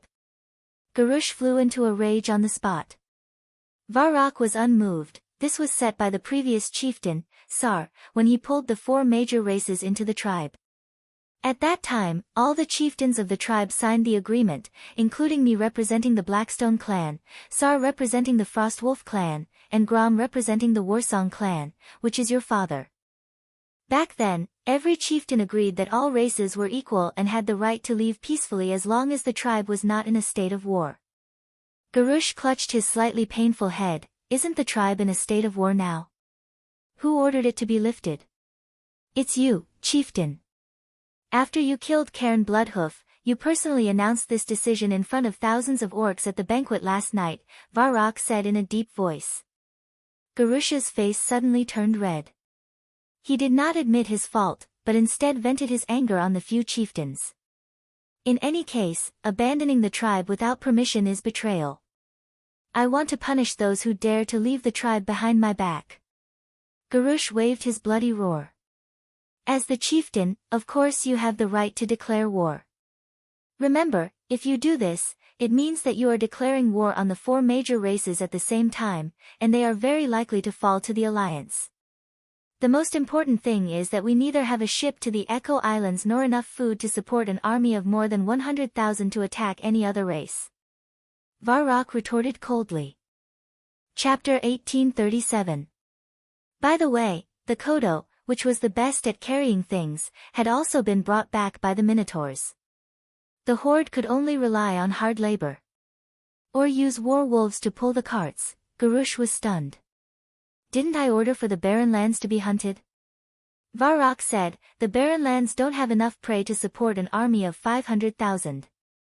Even if the Great Rift Valley is an oasis, it won't do. In the later stages of the game, our hunters would have to travel more than 50 miles to hunt every day. To put it bluntly, the Alliance was waiting for the Horde to start a war. Varrock had sworn that no matter who the chief was, he would obey the orders of the one in the position. The brave beastmen would always keep their oaths. He was very satisfied with the beastmen's sense of supremacy. If the Horde did not listen to a single warning, he would immediately kill them. After more than 3 hours, the 4 women were finally taken care of.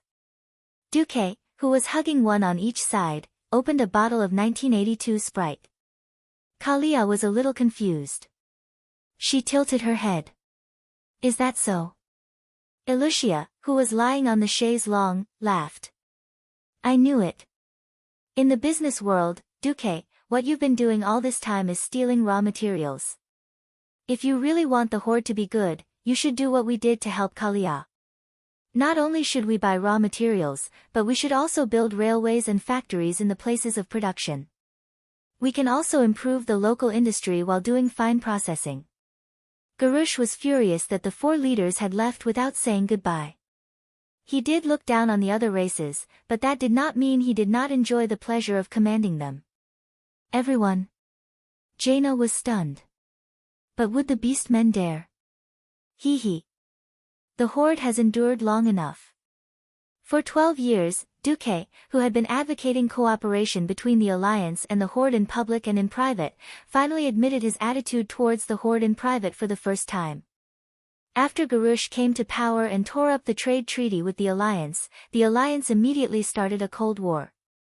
Duque opened a portal and went to several places. He dragged Kalia from Lordaeron, Elucia from South Sea City, and Tyrant from Mount Hyjal. Even worse, he could not find a place to rob even if he wanted to. Actually, it was not as if there were none. The most prosperous places in Orgrimmar were Azhara and Grey Valley. Ha. Good news. Great news. Dooku was beaming with joy. Such a big event, we should find everyone to celebrate. Most of the time, Garush felt that the Tauren and Trolls were troublesome races that only gave him complaints about not being able to live. When they did leave the tribe, Garush immediately became angry again. The irascible Garush did not give up and asked for several methods, all of which were mercilessly rejected by Varrock. When Varrock reported this to Garush, the great tribal chief flew into a rage. His violent temper made every beast man who had no choice but to enter the great tribal chief's hall tremble with fear. Tyrant was a little curious. "Duke, did you want to destroy the horde from the start, or did you change your mind midway and go against the horde?" In the end, he still suppressed his anger. Duque used his free hand to hold Tyrant's Mount Hygel as he said honestly, "From the start, I wanted to destroy the horde. Unfortunately, I've never succeeded. Everything is decided by the times." He blurted out, "So many of us have died. Why is there no food left?" Only the orc tribe was left, and they had no food or resources at all. Of course, in this life, because Duque tricked Jaina in advance, her young heart suffered the most indelible blow. Jaina, who was known as fair trade with the tribe, had always been like Duque. On the surface, she acted like a good person, but in private, she never gave up on scheming against the tribe. Without airships, there would be no large-scale transportation. Oh, no. Duque had probably opened a bottle of fruit wine that the Night Elves had stored for 82 years with a special method and poured himself a full cup. Last night, the goblins had retreated. What made Varrock despair was that the Rustwater Consortium had taken away all the valuable things made by the goblins, such as the hot air balloon airships that connected Orgrimmar to other places. The only thing that made Varrock feel lucky was that Garush seemed to know the gap between them and the Alliance. He did not dare to start a war with the Alliance. Otherwise, he would really be looking for death. On the other side, when Duque, who was waiting for news from Odin and Vastur, suddenly heard that the horde had split up, Duque did not say anything. He hugged Jaina happily and spun a few times on the spot. This was because she was the one that Duque had tortured the most. Almost every inch of her skin was planted with strawberries. He wanted to go on an expedition to destroy races like the Trolls and Tauren, but was told that there was no food. This surprised him. "Ha! I couldn't hold it in. Ha ha ha." Duque pretended to be stupid. Varrock said coldly, "Great Chief, we need food to fight a war. Our methods of transporting and storing food are too backward. For every bag of food we transport to the barren lands, we will lose 3 bags of food along the way. In order to destroy Gujar, Orgrimmar's granaries are almost empty." This caused the horde's control over the various regions to drop by several levels. These words were nothing to a traditional orc, but they pierced deeply into Varrock Salufar's heart. For a moment, old Varrock almost wanted to pull out his axe and give this idiotic chief a good beating. In order to deal with the invasion of the Firelands, the Dalajan had already arrived at Mount Hygel. The Alliance had stationed troops in Grey Valley, Azhara, and Theramore's Dustwallow Swamp. Among the 4 women, Jaina had the most complicated relationship with the Horde in history. Before Theramore was hit by the magic bomb, focusing Rainbow, Jaina had a very long honeymoon period with the Horde. Jaina, who was said to have sold her father out, had a very good relationship with her rumored male friend, Thrall, which caused her father trouble. The Wyverns alone could not meet the speed and quantity of transportation. The Horde did not have a railway, so all transportation would return to the more primitive era of animal power. When Duque brought all the harem he could find to Karazhan's bedroom, Duque laughed and began to break the armor of the women. Where the Duke Divine's sword was, the terrifying scene of 999 consecutive strikes shocked everyone present. "Oh! If you didn't say it, I would have thought that you, Duke Marcus, were a selfless hero who only cared about the public. But that's good, it proves that I didn't misjudge you. By the way, why are you purposely tormenting me?" Jaina also held a glass of wine, but she glared at Duque with dissatisfaction. Chapter 1838. Elucia burst into laughter. "Silly queen, it's fortunate that the man you're with is Duque. Otherwise, you'd still be counting the money after being sold." Kalia was dissatisfied. "Humph. If it wasn't for Duque forcing me, I wouldn't have wanted to be the queen. I might even become the #1 adventurer in the Alliance, as well as a professional cleric in the Alliance's hero group. Kalia's words made sense, and Illusia was defeated. The two girls immediately became a ball of fun. Ah! That beautiful spring scenery. Duque almost wanted to end his time as a sage and have some fun with someone else. Jaina stopped him. Let's talk business first. Otherwise, I won't be able to feel at ease. All right. Duque was a little disappointed. Don't be like this, teacher. I'll do whatever you want with the students later. Answer my question first. Duque perked up. All right. How are we going to face the horde? Jaina asked. Duque thought for a moment. First of all, the alliance must continue to maintain a lukewarm attitude towards the big tribes in a broad sense. If the tribe is divided today, Wajin will leave the tribe with his subordinates, and we will immediately rush to the Echo Islands at night, make some promises, or put some race under our protection. The alliance will be at a disadvantage. Oh. Even a veteran politician like Tyrant was surprised, much less a political noob like Kalia. Jaina blinked. Are you afraid that the tribe will think that the division of the tribe is a conspiracy of the alliance? Duque shook his head. No.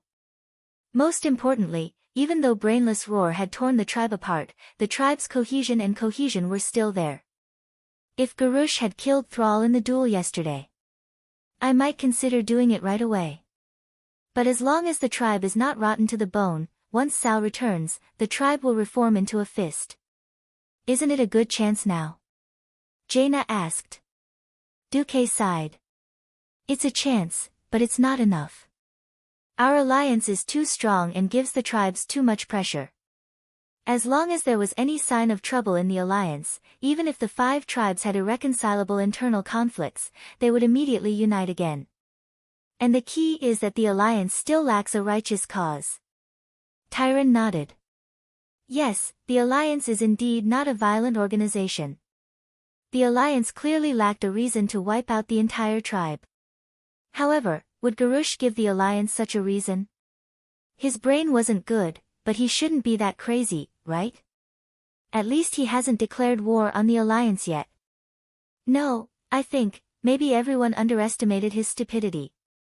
Of course, it's just that he doesn't have the chance now. When he does. Duque scrutinized it. In this life, the tribe was even more chaotic than before, and the division was even more severe. In the end, it was because Duque's own arrangements over the years had taken effect. He commanded the alliance to suppress the horde's expansion, causing the horde's territory to shrink by at least half. At the very least, the Tirisful woodland was no longer controlled by Undercity, and the Long Song forest was no longer controlled by the blood elves led by Lord Thema. With less territory, the corresponding resources were far less than in history. Naturally, their ability to resist pressure was even worse. In order to ensure the survival of the beast men, Gurus consumed the population and completely plundered the resources of the other 4 races for the beast men to use. Naturally, the backlash was even greater. It could be said that in this matter, the alliance had already gained the absolute upper hand. Unfortunately, Nisario did not die, and Brainless Roar did not further seek death. Duque wanted the alliance to make a move, but it was still lacking a little bit. Although he was happy, Duque could only suppress the ecstasy in his heart and not announce anything to the public. At this time, Kalia said a little strangely, "Yes, speaking of which, you've also accepted Sister Iril. Why didn't you call her for your secret celebration, Duque?" Duque had a strange look on his face. It was Jaina who giggled and said, "Of course we have to find her for the celebration, but there are many things that can't be told to her. If she knows, all the Drenii will know." Indeed, Hoof was a little mature. Unfortunately, she still had the mentality of a typical young girl. Anything good in one's heart could never be hidden from the people around them. It was such a big thing that Duque wanted to secretly deal with the horde. It was good enough that the various tight-lipped queens knew about it. Even if all the participants of the Throne Council had a tacit understanding, some things should not be announced in advance. At this time, Hoof sent a magic message, "Duque, Duque. I heard that the horde has split." "Don't say anything," come over immediately, I have something important to inform you. When Hoof stepped out of the portal, Duque did not say anything and directly pointed his sword at Hoof. After a round of Duque's 999 godly swords, the 4 women even came up to help put down Hoof, causing Hoof to exhale more than it inhaled. Then Duque slowly informed Hoof that his attitude towards the horde was to wait and see. The butterfly effect caused by Duque, the butterfly, had really changed Azeroth too much. Originally, in history, the cataclysm should have been Sal's most glorious moment. Sal, who had been promoted to the Shaman of Salvation because of the cataclysm, should have been widely praised throughout the entire world and received the greatest recognition from the Sleeping Dragon Temple. Unfortunately, with Duque's existence, it seemed that there was nothing for Sal to do. At this moment, in Nagrand, Sal, who was wholeheartedly practicing the way of shaman, suddenly received news from the spirit of the earth. What? Duque killed the fire demon king Ragnaros and officially replaced it as the supreme lord of the fire elemental world? And forced all fire elemental creatures to serve the Alliance mages first? Sal's heart was like a level 12 hurricane. Because the broken planet Draenor, where Nagrand was located, was too far away from planet Azeroth, in the absence of special magic communication, it was normal to rely on the elemental spirit to transmit the news for such a long time. He felt terrible in his heart. He gave up his power and left the Horde, of course, because he was forced by the political situation. What he really wanted was to protect the world of Azeroth, to become a demigod, and to gain the recognition of him and the tribe from the Sleeping Dragon Temple. At least in the general trend, he would not be left behind by the Alliance. Otherwise, if every world-destroying event had nothing to do with the tribe, and if the Alliance really wanted to attack the tribe, the Long Sleep God Temple and the Protectors would definitely stand by and watch, or even help the Alliance. At that time, the Horde would really be finished. But Duque sitting on the throne of the King of Fire was definitely destroying Sal's plan. The way of shaman was to communicate with the elemental spirit, which was a relationship of request. It was absolutely different from Duque's, I'm the Emperor, you do whatever I want you to do. Duque made the fire elementals serve the Alliance first. To put it bluntly, in the future, the shamans of the Horde would not be able to use fire elementals to attack the Alliance. Otherwise, they would turn around and burn the shamans first. This feeling of being stuck at the source was like being strangled by a rope that could pull you up and hang you at any time. Chapter 1839. This is bad. Duque will definitely let Sylvanas, who is already a demigod of wind, deal with Al-Akir, and let Vashj, who is also a demigod, enter the throne of tides. If all 3 elements are controlled by the Alliance. Thrall did not dare to continue imagining it. No. I have to change direction. The priority should be the Earth. This is my last chance to overtake them. Thrall was unknowingly getting a little impatient. He did not realize that impatience was the worst thing to do when it came to the Earth. Due to the lack of information, Thrall did not realize that there was a mortal called Magni Bronzebeard who was already so much ahead of him in the path of the Earth. While Thrall was getting impatient, Duque was enjoying the clumsy pillow talk. Duque, let me tell you. Beast men are all brutal fellows, sob sob sob. Don't talk, savor it. Duque said righteously as he pressed down on her head and held her horn. Hoof rolled her eyes, but could only bury her head in her work. Hearing that the tribe was splitting, the Draenei, who had a deep hatred for the beast men, naturally had other thoughts. So-called forgiveness was *T to the middle and lower class Draenei. You killed my entire family. Do you expect me to say, long live forgiveness and wait for you to kill me? Duque saw Hoof's clumsy but hard work and gave her some hope. Before the crisis of the world's destruction is over, the Alliance will not make any moves. At least he managed to appease Hoof and the Draenei. Anyway, those who understood would naturally understand. The key was that Duque did not say anything from start to end. After the tribe split, Duque waited bitterly for 3 days before he finally received the first piece of good news. As a demigod of the Azeroth Weave, Duque was extremely sensitive to changes in the elements. After all, the biggest access points for the elements in the weave were fire and ice. The fire element flowed unimpeded, and the weave could receive as much as the fire elemental world overflowed. There was no need to be too serious in monitoring the fluctuations of the water element. Before this moment arrived, the supply of water elements was unstable. Tidehunter Neptulin had never communicated with Duque. Ever since Duque established the weave, he had been walking the path of Hydraxia's water elementals. It wasn't very generous, but at least Duke Hadasis could give him a 5% share. Suddenly, Duque was pleasantly surprised to find that the share had jumped from 5% to 51%.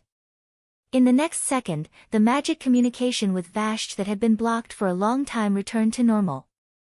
In the magic mirror, Vasht's long red hair fluttered in the deep sea, giving off a mysterious and hazy beauty. She respectfully crossed her arms on her shoulders and bowed towards Duque on the other side of the screen.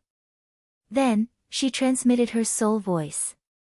"Dear Master, your most loyal servant, Celia, did not disappoint you. In the tidal throne, she slew the king of sea monsters, Azamat, and saved the water elemental lord, Tidehunter Neptulin. After my persuasion, Neptulin is now willing to follow me and serve you as the supreme ruler. Well done, my Celia. When you come back, I will reward you well." This conversation contained too many hidden words from both sides. Vasht clearly referred to herself as a demigod in all public occasions. But in front of Duque, she would always be the little maid that Duque saved in Azhara's palace. And Duque called her, my Celia. This kind of recognition was the biggest reward for Vasht. There seemed to be some kind of liquid in the water from the corner of Vasht's eyes. That should be tears. There was another image in the magic mirror, and it immediately switched to Neptulin. Neptulin was a huge humanoid creature, almost 10 stories tall, similar to Lager. He had a dark blue humanoid upper body and a cone-like water elemental lower body, as if he was wearing a skirt. He had an almost rectangular face and hair that looked like 5 curved pieces of blue marble inlaid on it. A sapphire the size of a carriage hung on a huge golden chain. It looked very strange. He was not in good condition, because he had just been tortured by the sea monster lord. Huge whip marks and sucker bite marks could be seen all over his hard body, which looked a little like blue marble. Of course, Duque also saw the scars of swords and arrows. This scene made Duque want to laugh. Needless to say, this was the mark of Vasht persuading Neptulin on behalf of Duque. Among the 4 elemental lords, Neptulin was famous for his wisdom. During the ancient war of the Dark Empire 25,000 years ago, Neptulin the Tidehunter was always on guard against Al-Akir's treacherous schemes. He also controlled his subordinates to prevent them from attacking the stronghold of Sarazen the Mother of Stone. When the armies of fire, wind, and earth fought each other on the land of Azeroth, the Tidehunter would cleverly divide and conquer his enemies. Every time the enemy tried to flee, Neptulin would sweep away the waves so high that even the tallest mountain in Salazarn would feel ashamed of itself. Neptulin liked to play with his prey, dragging them into the water and letting them escape. Sometimes, he would banish an unfortunate victim to an isolated island and let him enjoy the torment of the tides and whirlpools.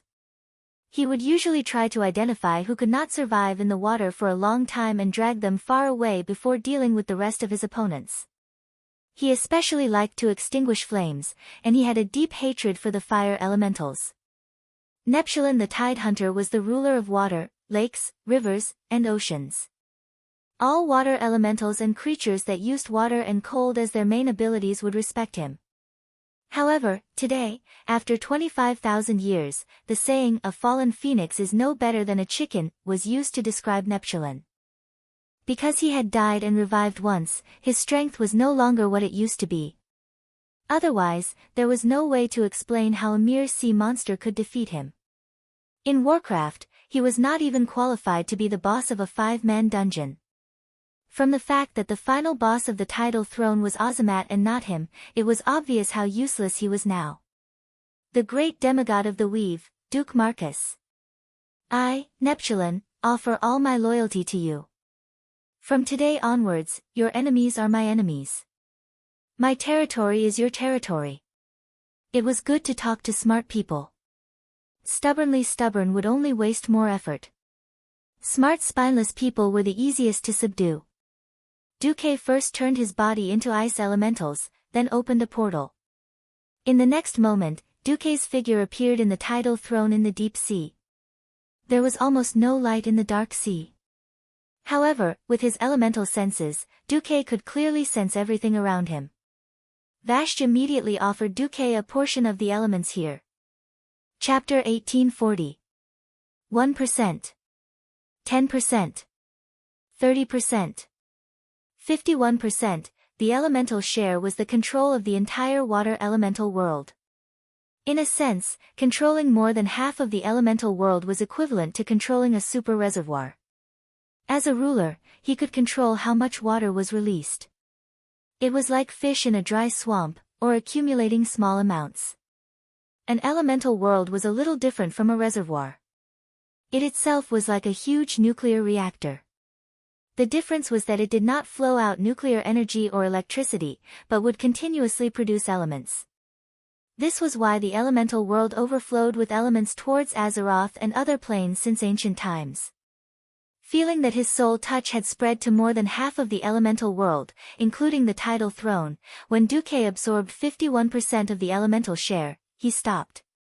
Master? Vashj was a little puzzled. Silegia, you take another 30%. Usually, I will give you an additional 10% of the usage. As for how you distribute it, that is your business. Yes. Vashj did as she was told. The eyes of Vashj's core subordinates all lit up: Unstable Hydas, Deepwater Lord Carathilas, Marogr Tidewalker, Yusler. They had followed Vashj for the longest 10,000 years, and the shortest was at least a few hundred years. What were they after? Wasn't it just more power, more territory, and more authority? Duque believed that Vashj could control this group of guys very well. Perhaps in time, there would be a few new water demigods born, thanks to the fact that the ancient god Enzos did not directly intervene in the affairs of the water elemental world. The elemental share here could be said to be quite complete. When Vashj killed Urzamat, she found it very funny. Urzamat actually took 40% of the elemental share and beat Neptulin, who had 30% of the elemental share, like a dog. The remaining 10% was left for Neptulin, and Duke Hydas's share was raised to 9%. The share of the entire water elemental world was decided in this way. Perhaps some people would ask why Vashj, who only had a little elemental share in the water elemental world, would beat Urzamat up.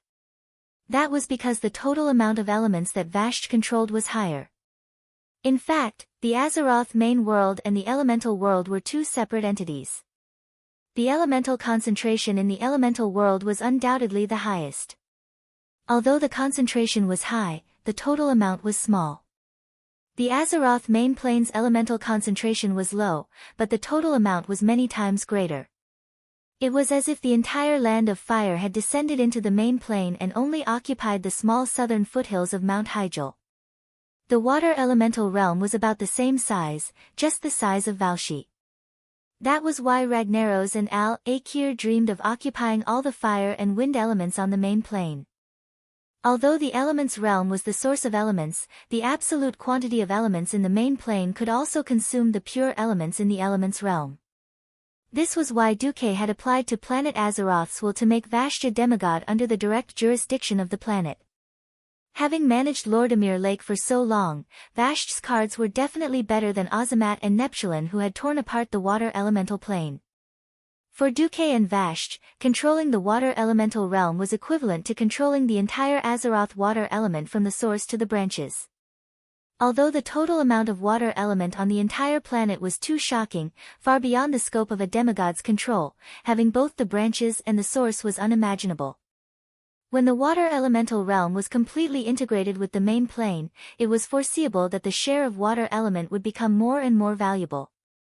The law of nature was that the winner took all. Neptulin could, of course, sense that his old rival Ragnaros was already dead. Facing Duque, the super boss who destroyed Lager, controlled the fire elemental realm, and dominated the powerful demigod Vashj, Neptulin did not dare to even fart. He had to be a coward. The water elemental realm had completely changed. From today onwards, Duke would be the ruler of this place, while Vashti would rule over the tidal throne as Duke's representative, controlling this place. Master, I still have something important to do. Please let me report to Karazhan, Vashti said very respectfully. Okay. After Vashti arranged the defense here, it was actually a territory for the 4 water element masters under her. Then, she and Duke returned to Karazhan through the portal. Although Vashti looked submissive on the outside, through the soul connection, Duke could clearly feel the excitement in her heart. Almost as soon as they stepped into the bedroom, Vashti turned back into the appearance of a high elf and wrapped around him like a beautiful snake. She clearly had a pair of long legs, but she gave Duke a soft and boneless feeling. Master, with a sickeningly sweet voice, Vashti displayed a kind of passion that did not match with a water element demigod. Duke unsheathed his godly sword, followed by sword drawing technique and sword return technique. The seemingly monotonous 2,888 consecutive stabs had an unimaginable fiery effect. In the end, Vashti, who overestimated herself and wanted to challenge Duke, ran out of stamina and was put to the ground, limp like mud. Duke raised his eyelids. This is your important matter? Nothing is more important than confirming Master's care for me. If Master doesn't trust me, then I will continue to be my personal maid. I don't want this water elemental realm. What Vashti said made sense, and Duke was speechless. This was the difference in the way people thought because of their different backgrounds. Vashti, who was born as a noble but had been a maid for Queen Azhara in the palace for a long time, still had the habit of relying on the royal power or the strong. That was something that could not be changed. Just like in the original history, Vashti, who was once independent, finally found Illidan, the unreliable Doc, just because she felt that Illidan was stronger than her and that there was a better future with Illidan. So she died tragically in the Serpent Shrine Cavern. In this life, she saved her soul and saw Duke as the only salvation for her body and mind, so she became Duke. Duke's focus and desire were even above her personal wishes. Duke could not help but like this loyal dog-like attribute brought about by changing history. It was so worry-free. After being intimate with Vashti for an entire day and night, Duke suddenly received an unexpected visitor, Kale, that's Sunstrider. Oh, what a rare guest. I didn't expect you to visit me. This was not a polite remark. Although Duke had helped Kale back then, and Kale was very grateful to Duke, for the sake of his subordinates, Kale had to create a small circle independent of the Alliance's power circle. This group of people was under orders from the Alliance, but also a bit like an organization like Silver Dawn, with a certain degree of independence. Chapter 1841. For the sake of that group of people, and not wanting to provoke the Windrunner family, which held the power of the Blood Elves, Kale, that's relationship with Duke was always a little ambiguous. Kaizi would accept any of Duke's arrangements or orders, but he rarely came to find Duke in private. Kale, that's glanced at Vashti, who was standing beside Duke and dressed like a maid, with a dignified bearing and lustful eyes. He seemed to be a little concerned, but he also seemed to be used to it. His reaction was a little strange. What? I've already reported Vashti's attack on the water elemental realm at the throne meeting. Duke found it strange. Kaizi sighed. No, I'm just a little envious of the trust between you two, master and servant. In the past, in the circle of high elven nobles, even husband and wife would have all kinds of dirty political deals or frame each other. Duke did not know how to continue the topic. Instead, it was Vashti who blushed, which was rare. Kaizi changed the topic, stood up, and bowed deeply to Duke. When he looked up, he said in a straightforward manner, Duke, I'll also say it directly. I hope to offer my soul and loyalty to you. This. Needless to say, Duke was a little stunned. He wanted to say, you must be joking, right? But he immediately realized that Kaizi was unusually serious. What's wrong with Kaizi? Kale, that's continued, I spent the first half of my life as a prince. I used to think that seeking happiness for my compatriots and people was the whole meaning of my life. I've always encouraged myself with this. Unfortunately, my father's matter completely turned my world upside down. Duque did not say anything and let Kaizi continue. That was my father's sin, and also the sin of the Sunstrider surname. Since I'm a member of the Sunstrider, I don't regret it, nor do I blame my father. I calmly accepted this sin. I worked hard for a long time, hoping to still do something for my compatriots after removing the Sunstrider surname. Unfortunately, I discovered that Sylvanas Windrunner did a better job than I did. At this point, Kaizi sighed deeply. I'm at a loss. I'm at a loss for myself. I'm at a loss for those who believe in me and want to follow me to the death. We don't know where our future lies. Duque interrupted, you have already proved your determination and courage to fight against evil with your actions. Have you forgotten the cheers of the Blood Elves? Of course not. But we want to do more, not just for the Blood Elves, but also for this world that is constantly being invaded by evil. Because of this, my followers and I yearn for greater power. Duque frowned. You can't find your own path to power. Kale, that's became agitated, and his voice became more sonorous. No, I found it. But this is the only path that suits me, and it requires your absolute trust. Duque realized what Kaizi was referring to. Vashti, who was beside Duque, also had a fierce look in her eyes. As long as Duque gave her a look, she would not hesitate to attack Kale, that's. Duque sat comfortably on the sofa and lay back down. His voice was a little unfathomable. You want the share of the fire elemental world that I control? I know it's shameless of me to make such a request as an outsider, but I don't have a better way, and I believe that this can solve the problem of my followers having similar symptoms of magic addiction in the future. So in exchange, my followers and I are willing to offer you all our souls. At this point, Kale, that's no longer bowed, but knelt down deeply to worship Duque. It had to be said that Kale, that's was very accurate in this matter. Unlike in the fire elemental world, Duque did not have a capable assistant like Vashti in the fire elemental world. So Duque only symbolically gave Majordomo 5% and made him a manager. As for the other two guys, Sharnox, the fire demon hunter who had joined Duque in advance, gave him 3%. As for Madron, who would have become the fire elemental lord because he had chosen the tall among the short in history, that was too bad. I'll give you 1%, take it or leave it. Duque monopolized 91% of the shares and was in an absolute position of dominance. Duque's ambition was not just the fire elemental world. He had to at least take care of the arcane, fire, and frost elements to become a true god. He could not have so much energy to concentrate on managing the fire elemental world. It should be said that Majordomo was enough to manage it. The problem was that Majordomo was too weak. Even if he became a demigod, his combat power was still as high as 5 among demigods. Duque's real representative in the fire elemental world should be like Vashti, who could fight and had his deep trust. That was ideal. Kale, that's proposal scratched his itch. After all, at the end of the day, Duque could not absolutely trust Majordomo.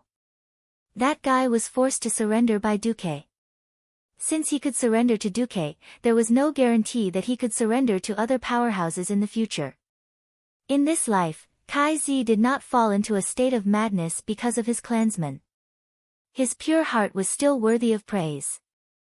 There was no need to say who the balance in his heart was leaning towards. Duque crossed his fingers and placed them on his knees. He pretended to think for a while before nodding in agreement. Okay. I agree. There are many people who are willing to offer their souls to me in exchange for power, but not many of them have character and will that I recognize. You happen to be one of the few, so I agree. Kale, that's kowtowed heavily and said loudly, thank you, master. I'll go and call my followers over to pay their respects to the master. A few minutes later, Kaizi brought a group of subordinates and filled Duque's reception room. Greetings, master. Dozens of elves said in unison. Duque had to admit that Kale, that was quite popular. In addition, the nobles of the mages were quite unhappy with the power of the once lowly ranger faction. Not every mage who had lived for thousands of years and was used to being a big shot could condescend to be ordered around by the ranger faction. Therefore, a large number of mages joined Kale, that's. With the help of the weave, just Kai Z's subordinates alone could form a new Silvermoon Council. From now on, Master will only have the great weave demigod Duke Marcus. I, Kale, that's Sunstrider, am just one of Master's servants. Everyone, please recognize your new identities.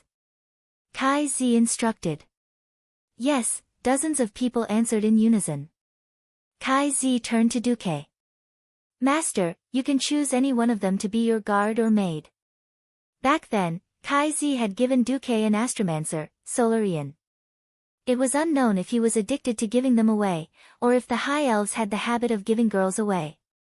In any case, Duque was still a little uncomfortable.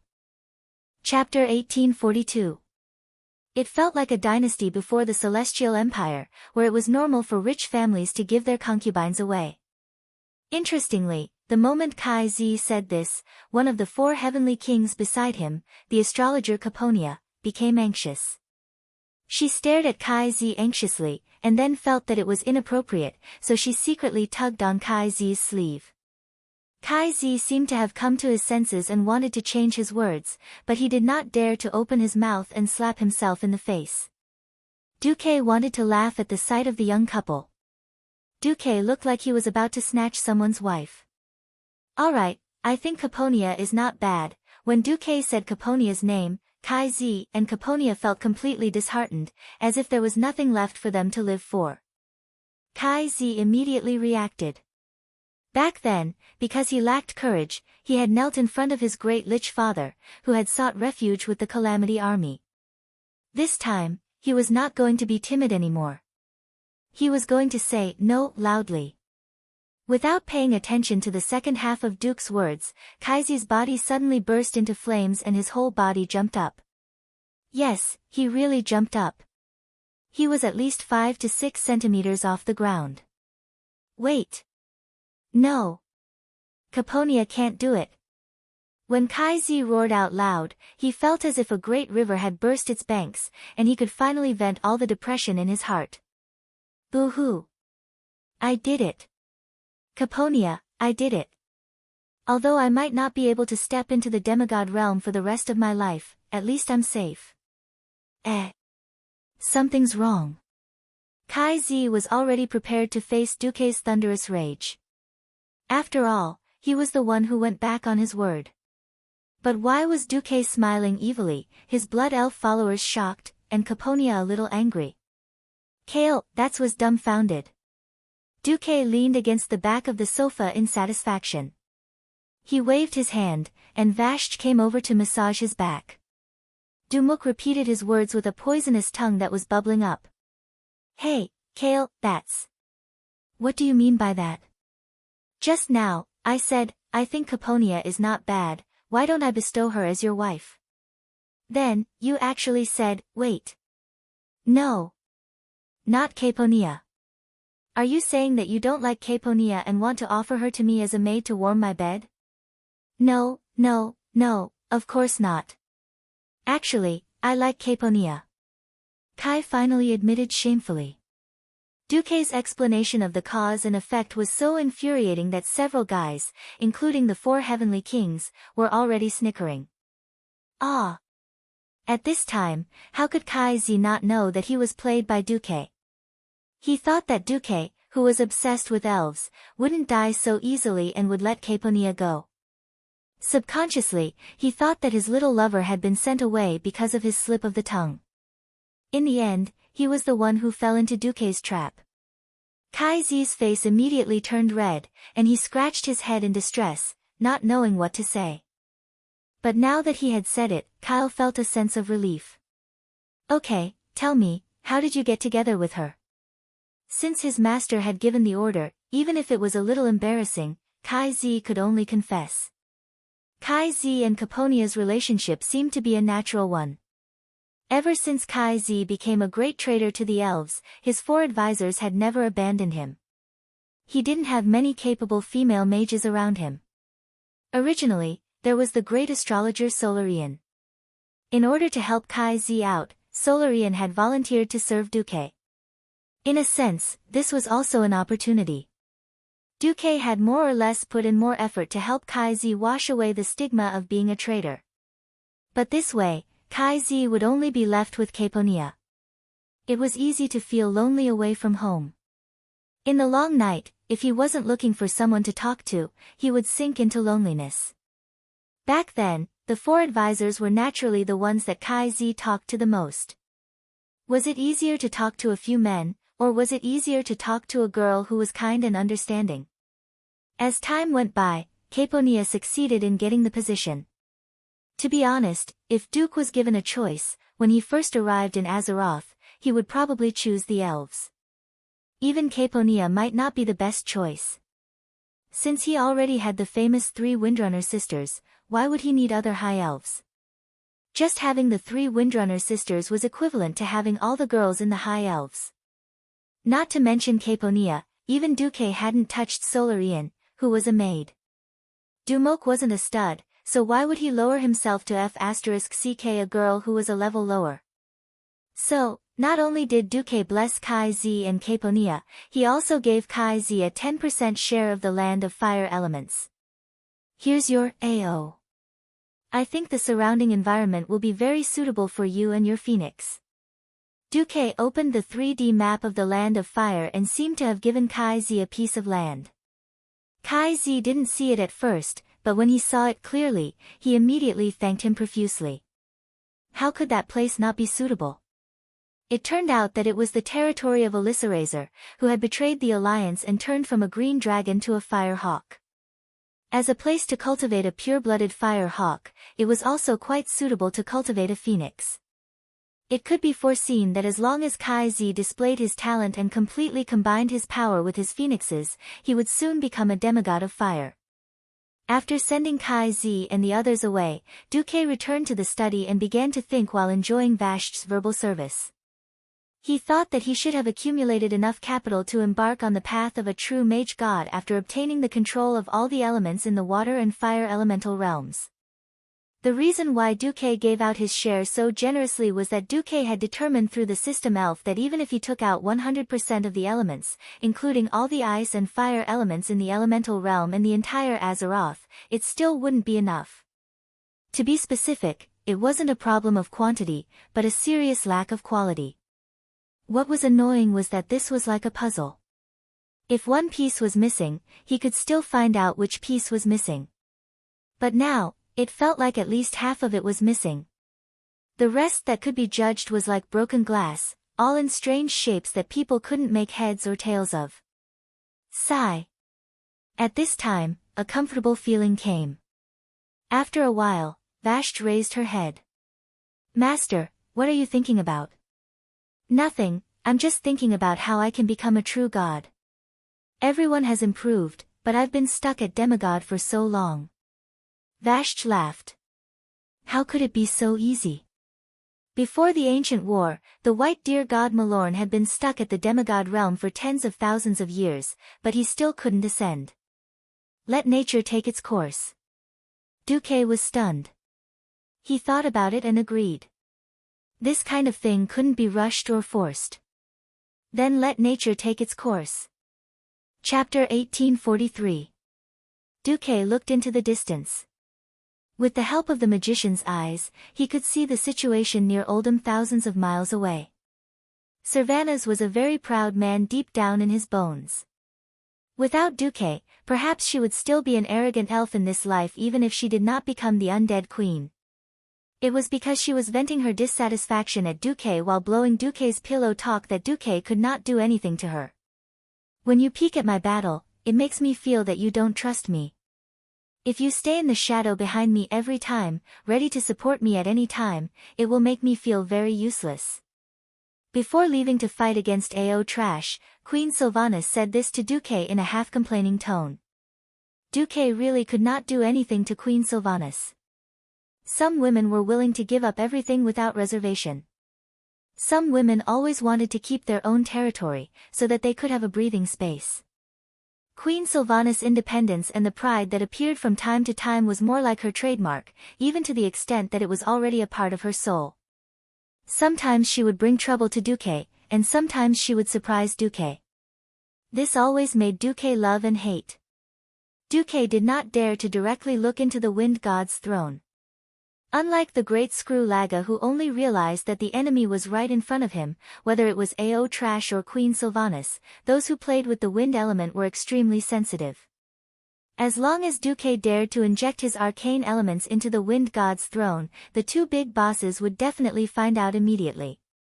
It was fine if Al-Akir found out. Anyway, Duque did not intend to let this guy live, but Queen Sylvanas. If he did not handle it well, there would be turmoil in the harem. Speaking of which, Queen Sylvanas was pregnant with Duque's child. A pregnant mother could not be provoked. Duque could only bitterly use the most secretive method to set up a batch of passive sensing tactics for the wind element. There was no way. Duque did no magic of the 6 major elements, but among the 3 elements of nature, holy, and shadow, Duque was the weakest in nature. Not to mention that the nature element included wind, thunder, and other branches. In front of the real demigod of wind, he was just an amateur. Fortunately, Duque also had his own unique skills.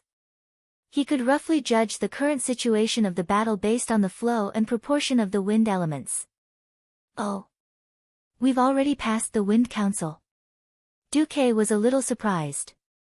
The Wind Council was one of the 4 heavenly kings under Al-Akir.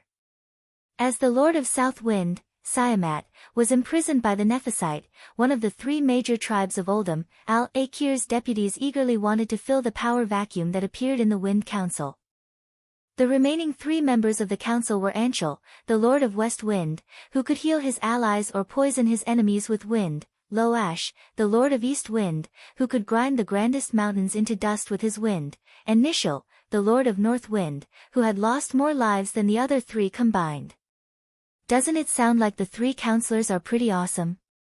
In reality, that was all there was to it. After all, the equipment dropped by the Wind Council was not that great. When Duque was still a player, the so-called random enchantment that dropped equipment caused many of his team members to bleed profusely. What really deserved Duque's attention was the change in the proportion of the wind elements. Duque sensitively discovered that the proportion of elements in the wind elemental realm had changed. In addition to Queen Sylvanas, who had already interfered, there were 2 more share controllers. They had a very similar but different aura to Queen Sylvanas. Duque almost immediately recognized that it was the aura of Aurelia and Sasha. Duque's heart leaped with joy. Territories needed to be managed, and blindly plundering and squeezing was not advisable. Obtaining enough elements also meant paying the corresponding responsibility. Just like how Duque chose Vashj as the representative of the water elemental realm and made Kaisi a trusted aide of the fire elemental realm. In the end, Queen Sylvanas still chose her sisters as her deputies. Of course, this made Duque feel gratified. At the same time, it also meant that Aurelia and Sasha also had the ability to hurt Al-Akir. Feeling the intense and frenzied movement of the wind elements, Duque could totally imagine how fierce the battle in the wind god's throne was. In fact, it was just as Duque imagined. After beating up the 3 idiots of the Wind Council, Queen Sylvanas used a small trick to deceive Al-Akir and did not immediately discover that the council was completely annihilated. This allowed Queen Sylvanas to recuperate and let her sisters come over to absorb the power and element share of the 2 Wind Lords. When the 3 sisters were done, Al-Akir, who felt that something was wrong, appeared. His figure was similar to Ragnaros's. The huge amount of elements in his body made him extremely huge. His height alone was more than 10 stories high. The length and volume of his lower body were immeasurable because his lower body was a few layers of tornadoes that rotated clockwise or counterclockwise. The decoration on his upper body was a little ridiculous. Al-Akir had a purple bun that looked like a Hindustani. The purple bandage-like band covered almost his entire face. Only 2 flashing purple lights could be seen, which could be considered his eyes. The main parts of his body were covered with thick platinum armor. On the left and right shoulder plates, there were two flashing electric balls that emitted the power of violent thunder suspended in the air. Wrapped in purple silk ribbons with gold edges was a pair of pure wind elemental arms. Seeing Queen Sylvanas and her sisters, Al-Akir raised his arms angrily. Greedy and shameless mortals, not only do you want to step into the divine realm, but you also covet my throne and my power? Queen Sylvanas responded with contempt. Ha! You dare to collude with Zoth in order to obtain the rule of the entire Azeroth. Have you never thought that there would be a day when you would be counterattacked? I really admire your naivety. If the word naivety was used to describe a little girl, it would be a compliment. To describe a lord of elements who had lived for tens of thousands of years, it would be utter contempt. Queen Sylvanas easily provoked Al-Akir's anger. The wind element was not a good-tempered fellow. Al-Akir was not as irascible as Lager, but he was not far behind. Al-Akir would not be nice to a thief like Queen Sylvanas who wanted to seize the throne. Queen, let me help you. Gavinrad waved his wind sword and slashed at Al-Akir. Al-Akir suddenly flew into a rage. Son. Bastard human. Shameless human. How dare you use my son's power to attack me? Gust of wind. At first, Gavinrad did not understand why Al-Akir suddenly changed his target when he wanted to kill Queen Sylvanas first. But when he heard Al-Akir's angry roar, he realized that he was the one who caused trouble. Chapter 1844. Gavinrad had been playing with the wind sword for a long time. It was so long ago that Kiran had forgotten that, Thunder Wrath, Windseeker's blessed sword, actually sealed Prince Thunderan's soul inside the sword and kept extracting the prince's power, hence the special effect of the wind sword. It wasn't his fault that he had forgotten. After all, this was one of the earliest divine weapons of the Alliance of Heroes. Who was Prince Thunderan? Wasn't it just Al-Akir's son? Using the power of his son's smash to slash his father didn't need to say anything.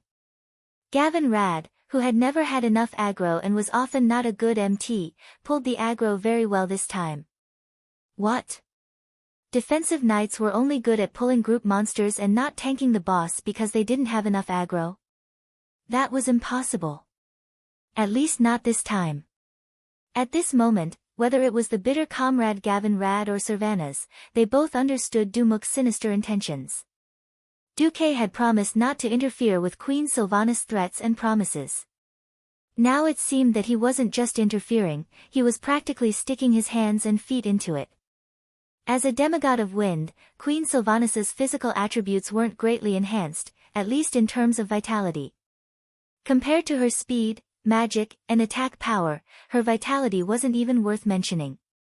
It could be said that if Queen Sylvanas was hit hard by Al-Akir, she might not die, but Duque's unborn child might be finished.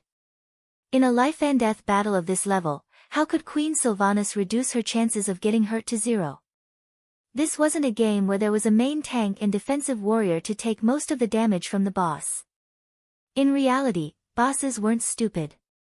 They all had brains and wouldn't be affected by aggro pulling skills like taunt or armor break. The boss would attack someone purely because they were a greater threat to him. Of course, there was one exception, and that was the true meaning of ridicule. Queen Sylvanas was here to seize power, so she would at most be considered an attempted crime. What about Gavinrad? He had witnesses and material evidence and could be directly convicted. Every bit of power in the wind sword in his hand came from the soul of Prince Thunderan, who was sealed in the sword. The prince's soul led the gathering of wind elements, which resulted in the wind sword's special effect. It could be said that every time Gavinrad swung the wind sword, it was as if the prince's soul was wailing. The whispers in other people's ears became terrible lines in Al-Akir's ears. The following content is purely a free translation of the distorted version. If there are any similarities, it is purely coincidental. Yamit. Papa, save me. So painful, sob sob sob. These voices sounded like they had been smashed by a grass mud horse 10,000 times, so Gavinrad was completely enraged. A powerful move sent Gavinrad flying into the sky. Well, it was like a home run, flying out in one go. Above his head was a boundless azure sky. Beneath his feet was a boundless blue ocean. Gavin Rad wasn't skydiving, he was skydiving. Gavin Rad had never been afraid of anyone. Even if the two commanders of the Burning Legion were here, he would still dare to fight back. The premise was to keep his feet firmly planted on the ground. Had this guy ever been sent flying into the air and then completely free fall?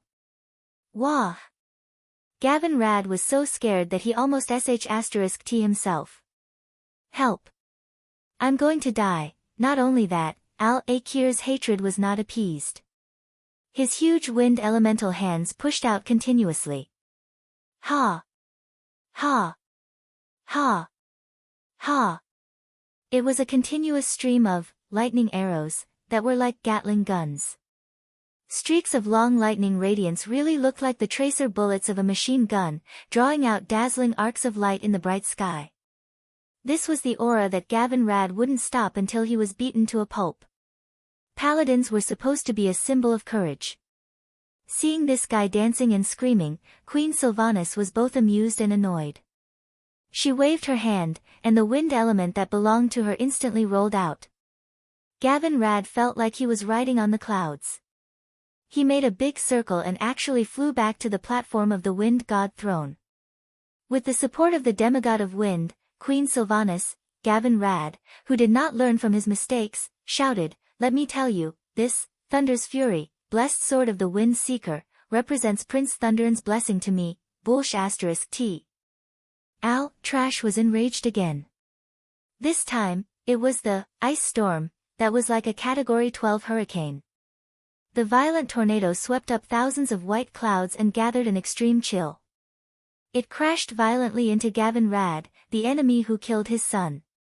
F***ck%yen #at. Before Gavin Rad could finish cursing, he was sent flying again. Air was the medium for transmitting sound. If the air became an irregular turbulence, then the transmission of sound would be impossible. The second half of Gavin Rad's curse was eaten up by the ice storm. Queen Sylvanas and Gavin Rad weren't the only ones who came to attack Al-Akir. The others held back their laughter and attacked Al-Akir, who didn't care about anything. This was especially so for Aurelia and Sasha. Every arrow that the sisters shot out would leave holes of various sizes on Al-Akir's body.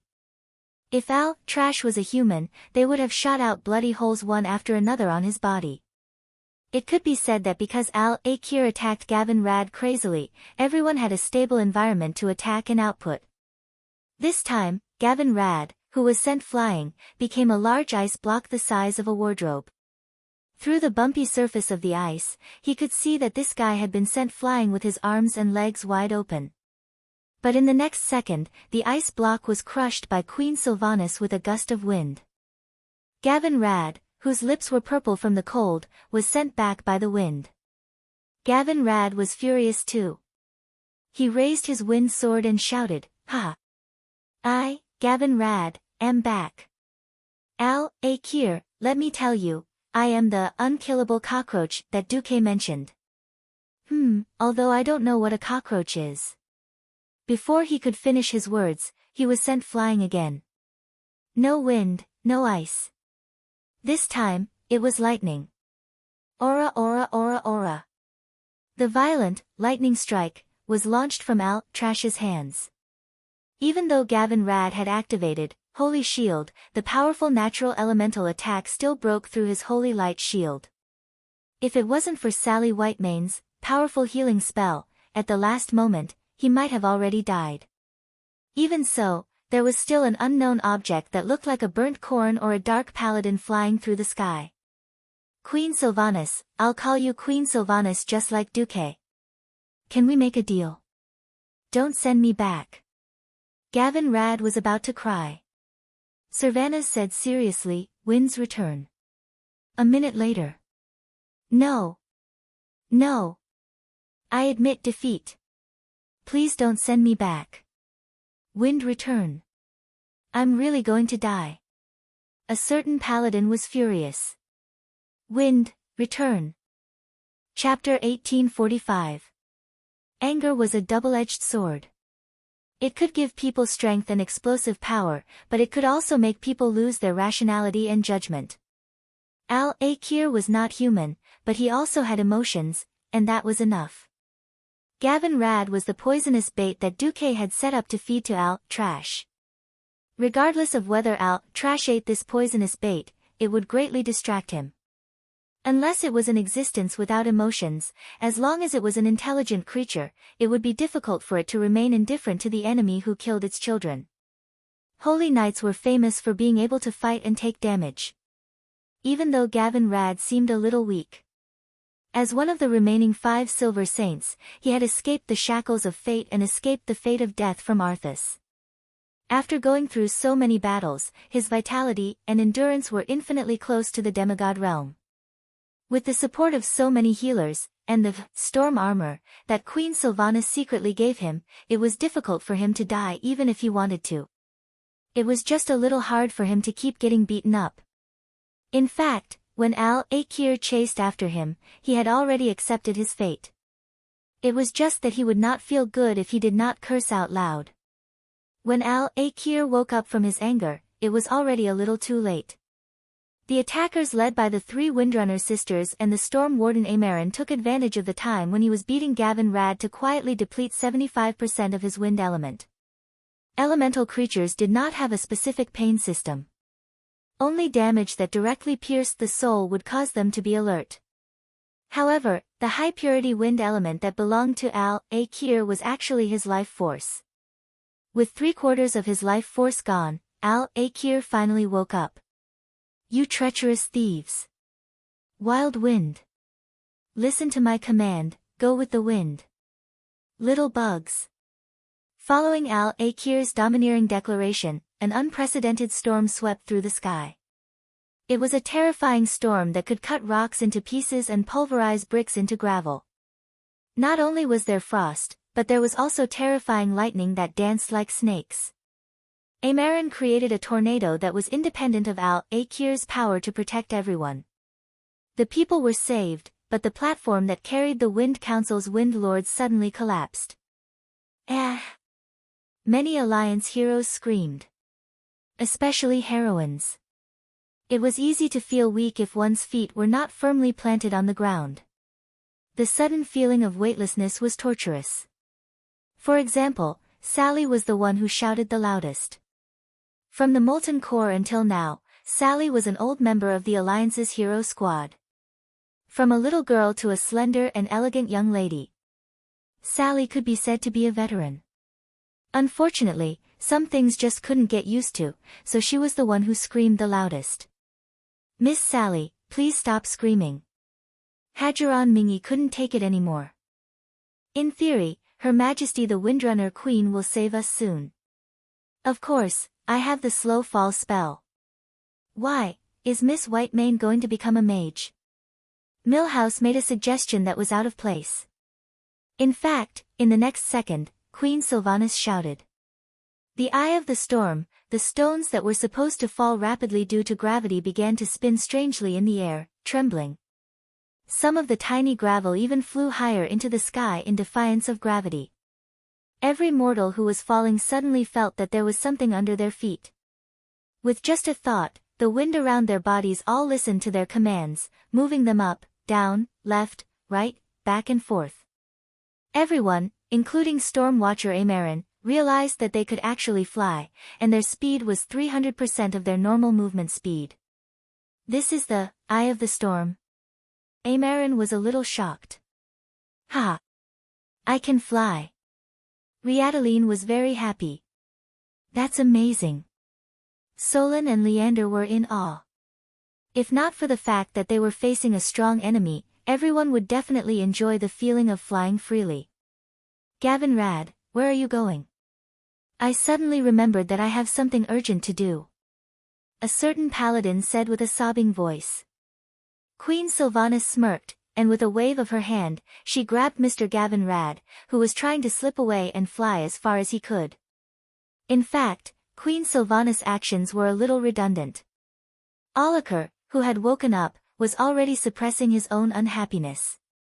He ignored the little bug Gavin Rad and focused on dealing with her. Only Queen Sylvanas could shake the source of his power.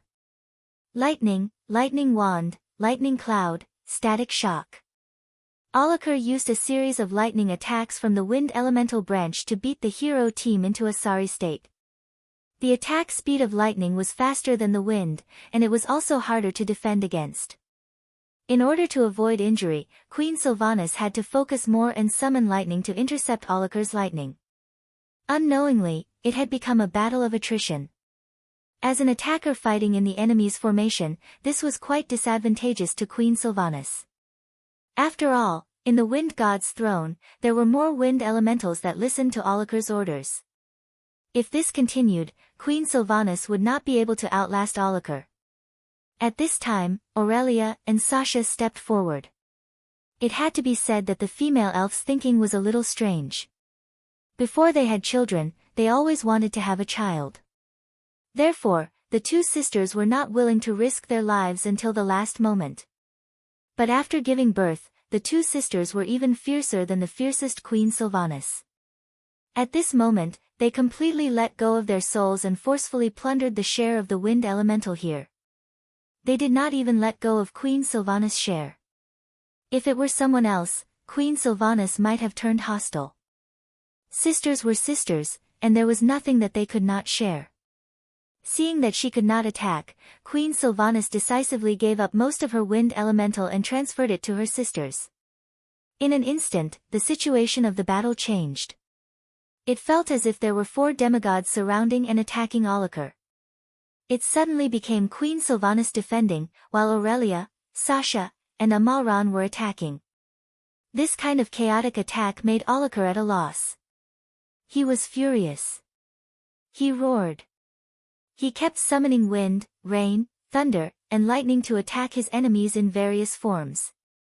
But he was the best example of 2 fists being unable to fight against 4 hands. The wind elemental that had gathered on his body was rapidly being sliced off inch by inch. It was a high-speed nibbling that could be seen with the naked eye. When the 2 dazzling balls of lightning on his shoulder armor became dim, the great lord of the wind elemental world, Alucard, was dead.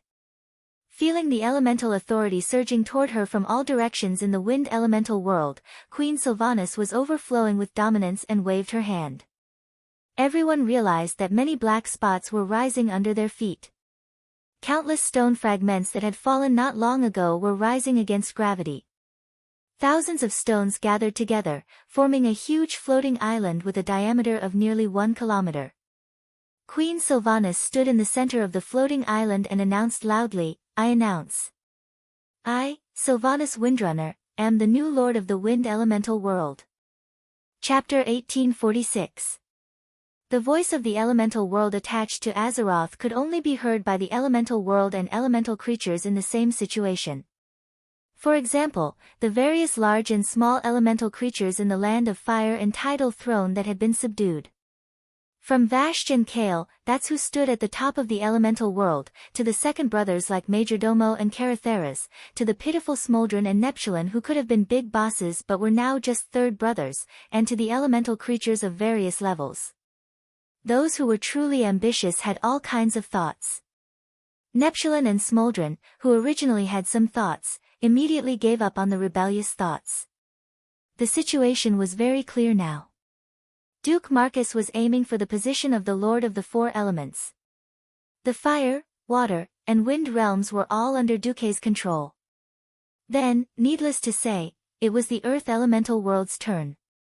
Not long ago, when Neptulin saw the fire and wind realms enter Azeroth first, he was prepared to wait and see. Now, it seemed like he was simply sending himself to his death.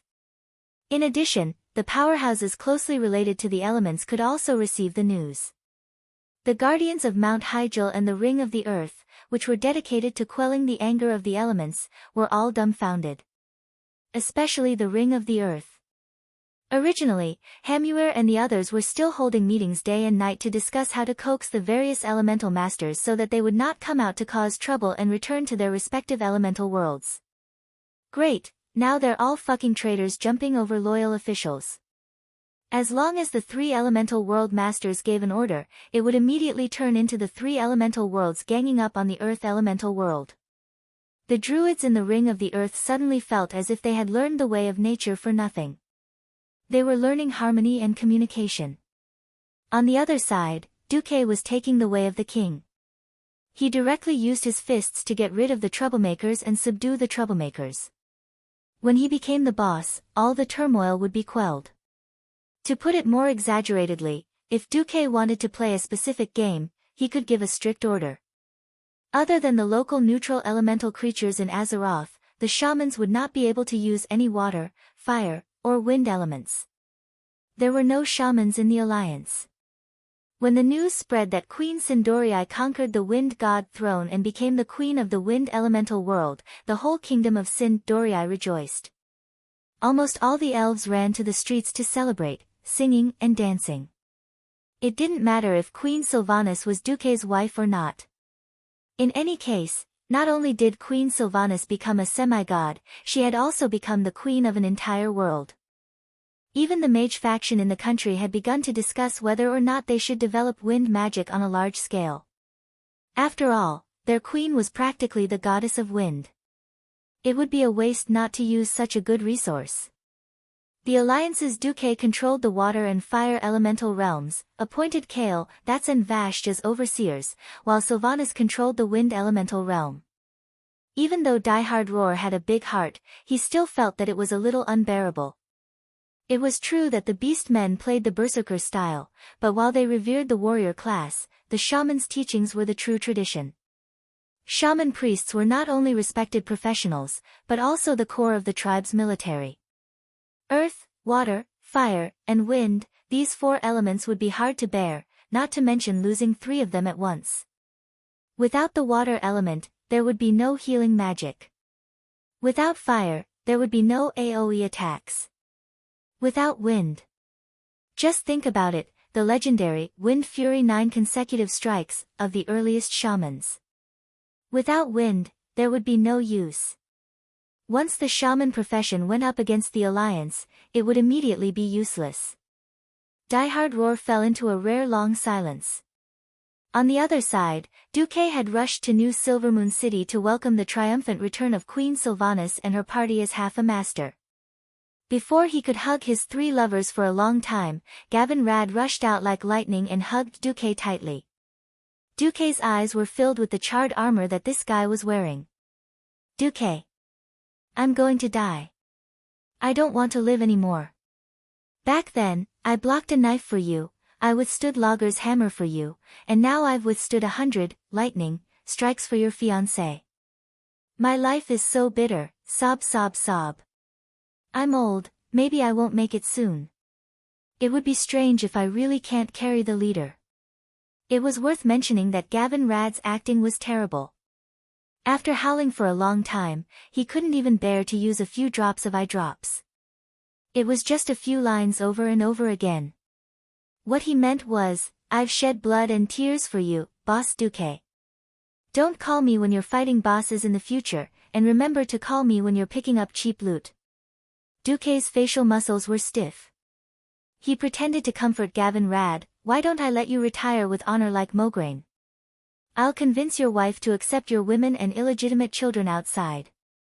For my sake, your wife won't say anything. Gavin Rad's face instantly turned pale. He immediately stood up and thumped his chest armor. He decisively expressed his loyalty. Actually, I'm not even 50 yet. I think I can still fight for another 15 years. That was what he said, but his sorrowful eyes gave Duque goosebumps. Queen Sylvanas's cold voice came from behind him.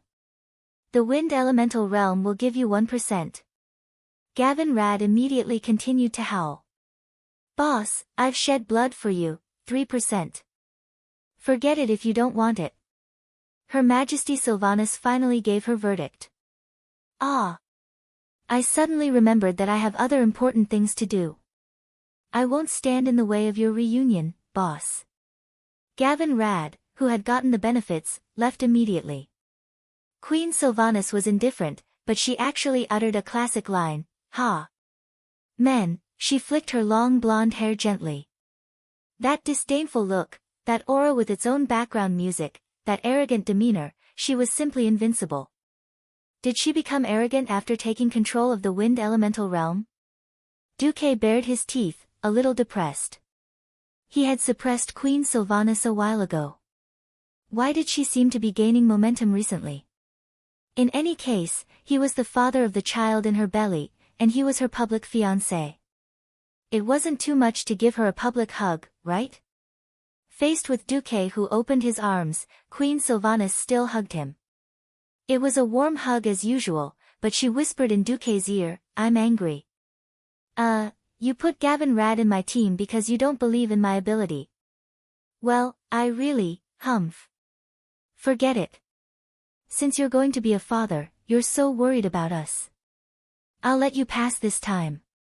After that, Queen Sylvanas secretly breathed in Duque's ear. "Tonight, from behind, wow. That's a lot of information. You already know it's a daughter. Why is it a daughter again? By the way, are all demigods so awesome? You already know now. And from behind." Duque snickered. Chapter 1847. As the saying goes, a daughter is a father's lover in his previous life. A good daughter is very considerate. She might even say, "I don't want to get married, I want to stay with my father forever." It's sweet to think about it. Son. Damn you. You'll know what differential treatment is when you have a son. If you accidentally press on a woman's hair, she'll yell at you. When that fat boy is born, he'll snatch away your special dumpling. His mother won't say anything even if he pulls and bites you. If you talk louder and disturb the son, you'll be sentenced to death. No matter how much trouble the son makes, he'll be acquitted. He'll say, "If you run away, there'll be a man in the future." According to Queen Sylvanas's character, she'll cut you with a knife the next moment. It's definitely a good thing that she's pregnant. In the future, she'll inherit her mother's beauty, just like Aurelia and Sasha's daughter. Just like Annihilus and Atlanta, they'll definitely be as beautiful as their mother when they grow up. In theory, they have different surnames. But are they the new Windrunner sisters? That night, Duque was a little annoyed. In the past, when he caught Queen Sylvanas, he'd occasionally say, "If you're so awesome, why don't you go to heaven?" Well, this time, Queen Sylvanas was ready. She even had an oars pose. Just as Duque was about to swing his sword and mount her, she really flew. She stuck to the ceiling of the bedroom and refused to come down. "What do you mean by flying above my head?" Duque was angry. I'm scared." The fearless Queen Sylvanas actually had this kind of moment. This time, it was Duque's turn to be annoyed. If Aurelia and Sasha hadn't become traitors and flown up to the bedroom to catch Queen Sylvanas, he didn't know what would have happened. After half a night, the three Windrunner sisters were finally dealt with. Facing Queen Sylvanas, who was pretending to be a corpse, Duque punched her but hard. "I shouldn't have spoiled you so much and let you be the demigod of wind. Now you're making trouble for me." Queen Sylvanas couldn't keep up the act and turned around. "Then what do you want? Take back my demigod status?" "No, I'm just asking, when will your pursuit of power end?" Duque's question made Sylvanas stare blankly for a moment, and then a little discouraged. I actually didn't think about it." "Alright, I admit that I'm just unsatisfied. I can do whatever you think you can do. I just want to prove to the world that I, Sylvanas Windrunner, can still be strong and live a wonderful life without you, Duque." Without beating around the bush, Queen Sylvanas spoke her mind. At this time, Aurelia got up and touched her sister's nose. Even if you don't want to admit defeat, you should at least have a plan. You went to fight Al-Akir while you were pregnant, and you still dare to complain that Duque stuffed Gavin Rad in as insurance? The Windrunner family doesn't have such an ungrateful woman. Queen Sylvie knew that she had gone overboard after being scolded by her elder sister. She lowered her head and said, "I'm sorry, elder sister." "Sorry. Duque." Now that Queen Sylvanas had admitted defeat, Duque wasn't interested in scolding her anymore. Right, Duque, what about you? How far do you want to pursue power? Sasha came out of the blanket and asked with her head in her hand. If I can defeat the Burning Legion with my current strength, it doesn't matter if I don't strengthen myself. I don't actually pursue power. I just want to protect the people and things that I cherish. That's why I'm working so hard. Duque was telling the truth. Dooku started to tell the three sisters about his journey in life. At first, he just didn't want to be turned into a ghoul. Because he was afraid, he cherished it. In order to protect everything he had, he worked hard. The more he had, the more he couldn't bear to part with it. Unknowingly, he did more and better. It sounded a little ridiculous, but it was actually very simple. This kind of thinking and practice that extended from the small self to the big self, and even the whole world, was much easier to accept than those exaggerated big principles and big hero ideas. As time passed, the three sisters were stunned to find that their man had become an existence that the mortals in the entire world of Azeroth had to look up to. Alright, I promise you, Duque, and I promise elder sister and third sister. After I destroy Nethario this time, I'll give birth to the child and be a good queen of Sind Dorii. I'll no longer pursue the power that might lead to my destruction. In fact, I don't see any chance of advancement. Perhaps the last sentence was the key to Queen Sylvanas' words. So what? This time, although the Alliance showed great power and suppressed 3 elemental realms in one go. This time, although the Alliance showed great power and pacified 3 elemental realms in one go, the 3 elemental realms weren't as powerful as before. In fact, the price paid by the Alliance was not small at all. At a high level, controlling the 3 major elemental realms was a huge gain. Duque expanded the weave and announced that even the mana consumption of frost elementals would be reduced by half permanently, which won the unanimous cheers and praise of the Pharaoh. For the middle and lower levels of the Alliance, the consumption was not small at all. The aftermath of the cataclysm had not subsided at all. That's right, the withdrawal of the rioting water, fire, and wind elemental creatures only prevented the disaster from further expanding. However, the damage caused by the previous earthquake had not been pacified. For example, the large-scale flood in the wetlands, the handling of the fissures in the Elven Forest, the Western Wilderness, Stranglethorn Vale, and other places, the expansion of the disaster had to be controlled first, then disaster relief, and then resumption of production and construction. Only when a new batch of food and products was produced could society be considered to be on the right track. Before that, to put it bluntly, they could only rely on the existing resources to survive. Under normal circumstances, it would take at least 3 to 5 years to restore the productivity before the cataclysm. This was especially true for food.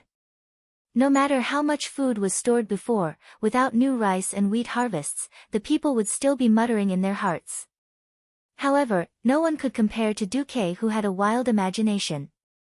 There were now many new members in the factory of Iron Stove Castle. A dwarven blacksmith said in the common language, "We need to quench this thing. We need to maintain that temperature for about 5 minutes. Before this piece of steel deforms and cracks, we need to cool it quickly in water, which is water quenching." Do you understand what I mean? A fire demon next to him understood and turned to a fire elemental with an inverted triangular body behind him. Then the fire elemental got to work. When the steel was heated and kept warm for a time, Naga, who was standing next to him, waved her hand. A water elemental came over and directly wrapped the piece of steel with its body. *Z, cooldown complete. Chapter 1848. At first, not just elemental creatures, even the dwarves couldn't adapt. This completely subverted their common sense of technology. Blast furnace? Boiler? No need. Water source? Cooling water? No need either. After mastering water, fire, and wind, the first invention Duque made was a brand new elemental industrial system. The furnace castle itself was a volcanic crater. The fire elementals used up the fire elementals just went into the lava and came back. The water elementals weren't afraid either. Outside of the furnace castle was a snowy mountain. The fire demons and Naga that Duque controlled became the most important bridge between mortals and elemental creatures. Wind elementals, also known as air elementals, also played an important role in the Alliance's industrial system. In the largest wind tunnel laboratory in the furnace castle, in the past, they relied on diesel engines to pull the propellers to provide the wind needed for experiments. Now, it was the air elementals that blew the wind. The experimenters could get as much wind as they wanted with just a word. The wind's speed could be adjusted at will, even at different angles. In time, the Alliance's third-generation flying battleship would probably come out. It would be a hybrid flying battleship with a combination of traditional diesel propellers and wind elementals. Not only did it ensure safety, but it also took into account the new technology. The key was that it consumed less energy and had a better endurance. Not just industrial, but in agriculture, the addition of elemental creatures quickly subverted the image of elemental creatures in the eyes of civilians. The Alliance's propaganda was like this: in the past, the cruel elemental kings Ragnaros and Al-Akir controlled them to wreak havoc on the continent. Now that Duque became the king of water and fire elementals, the situation was reversed. In Loch Moden and the wetlands, this was originally the dwarves' largest food production base. Because of the collapse of the Boulder Dam, a large area of the wetlands was submerged, and Loch Moden began to lack water. Under normal circumstances, this year's food production in Loch Moden would be finished. But with water elementals, things were different. High-level water elemental elites were mobile medium-sized reservoirs. The dwarves commanded the Naga, and the Naga commanded the water elementals. Once they were controlled, not only did they open up a new water source in Loch Moden, in fact, the underground water that the dwarves didn't discover or couldn't handle before, they also rearranged the layout of the paddy fields in Loch Moden. In the wetlands, a group of muddy water elementals with sand and mud would run into a big puddle and squat. Water leads the way, sand and mud are left behind.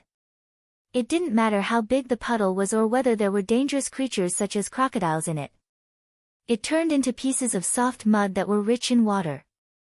At the very least, with a little tidying up, transporting some soil over, and then using a bulldozer to flatten it, it would immediately become a piece of fertile farmland.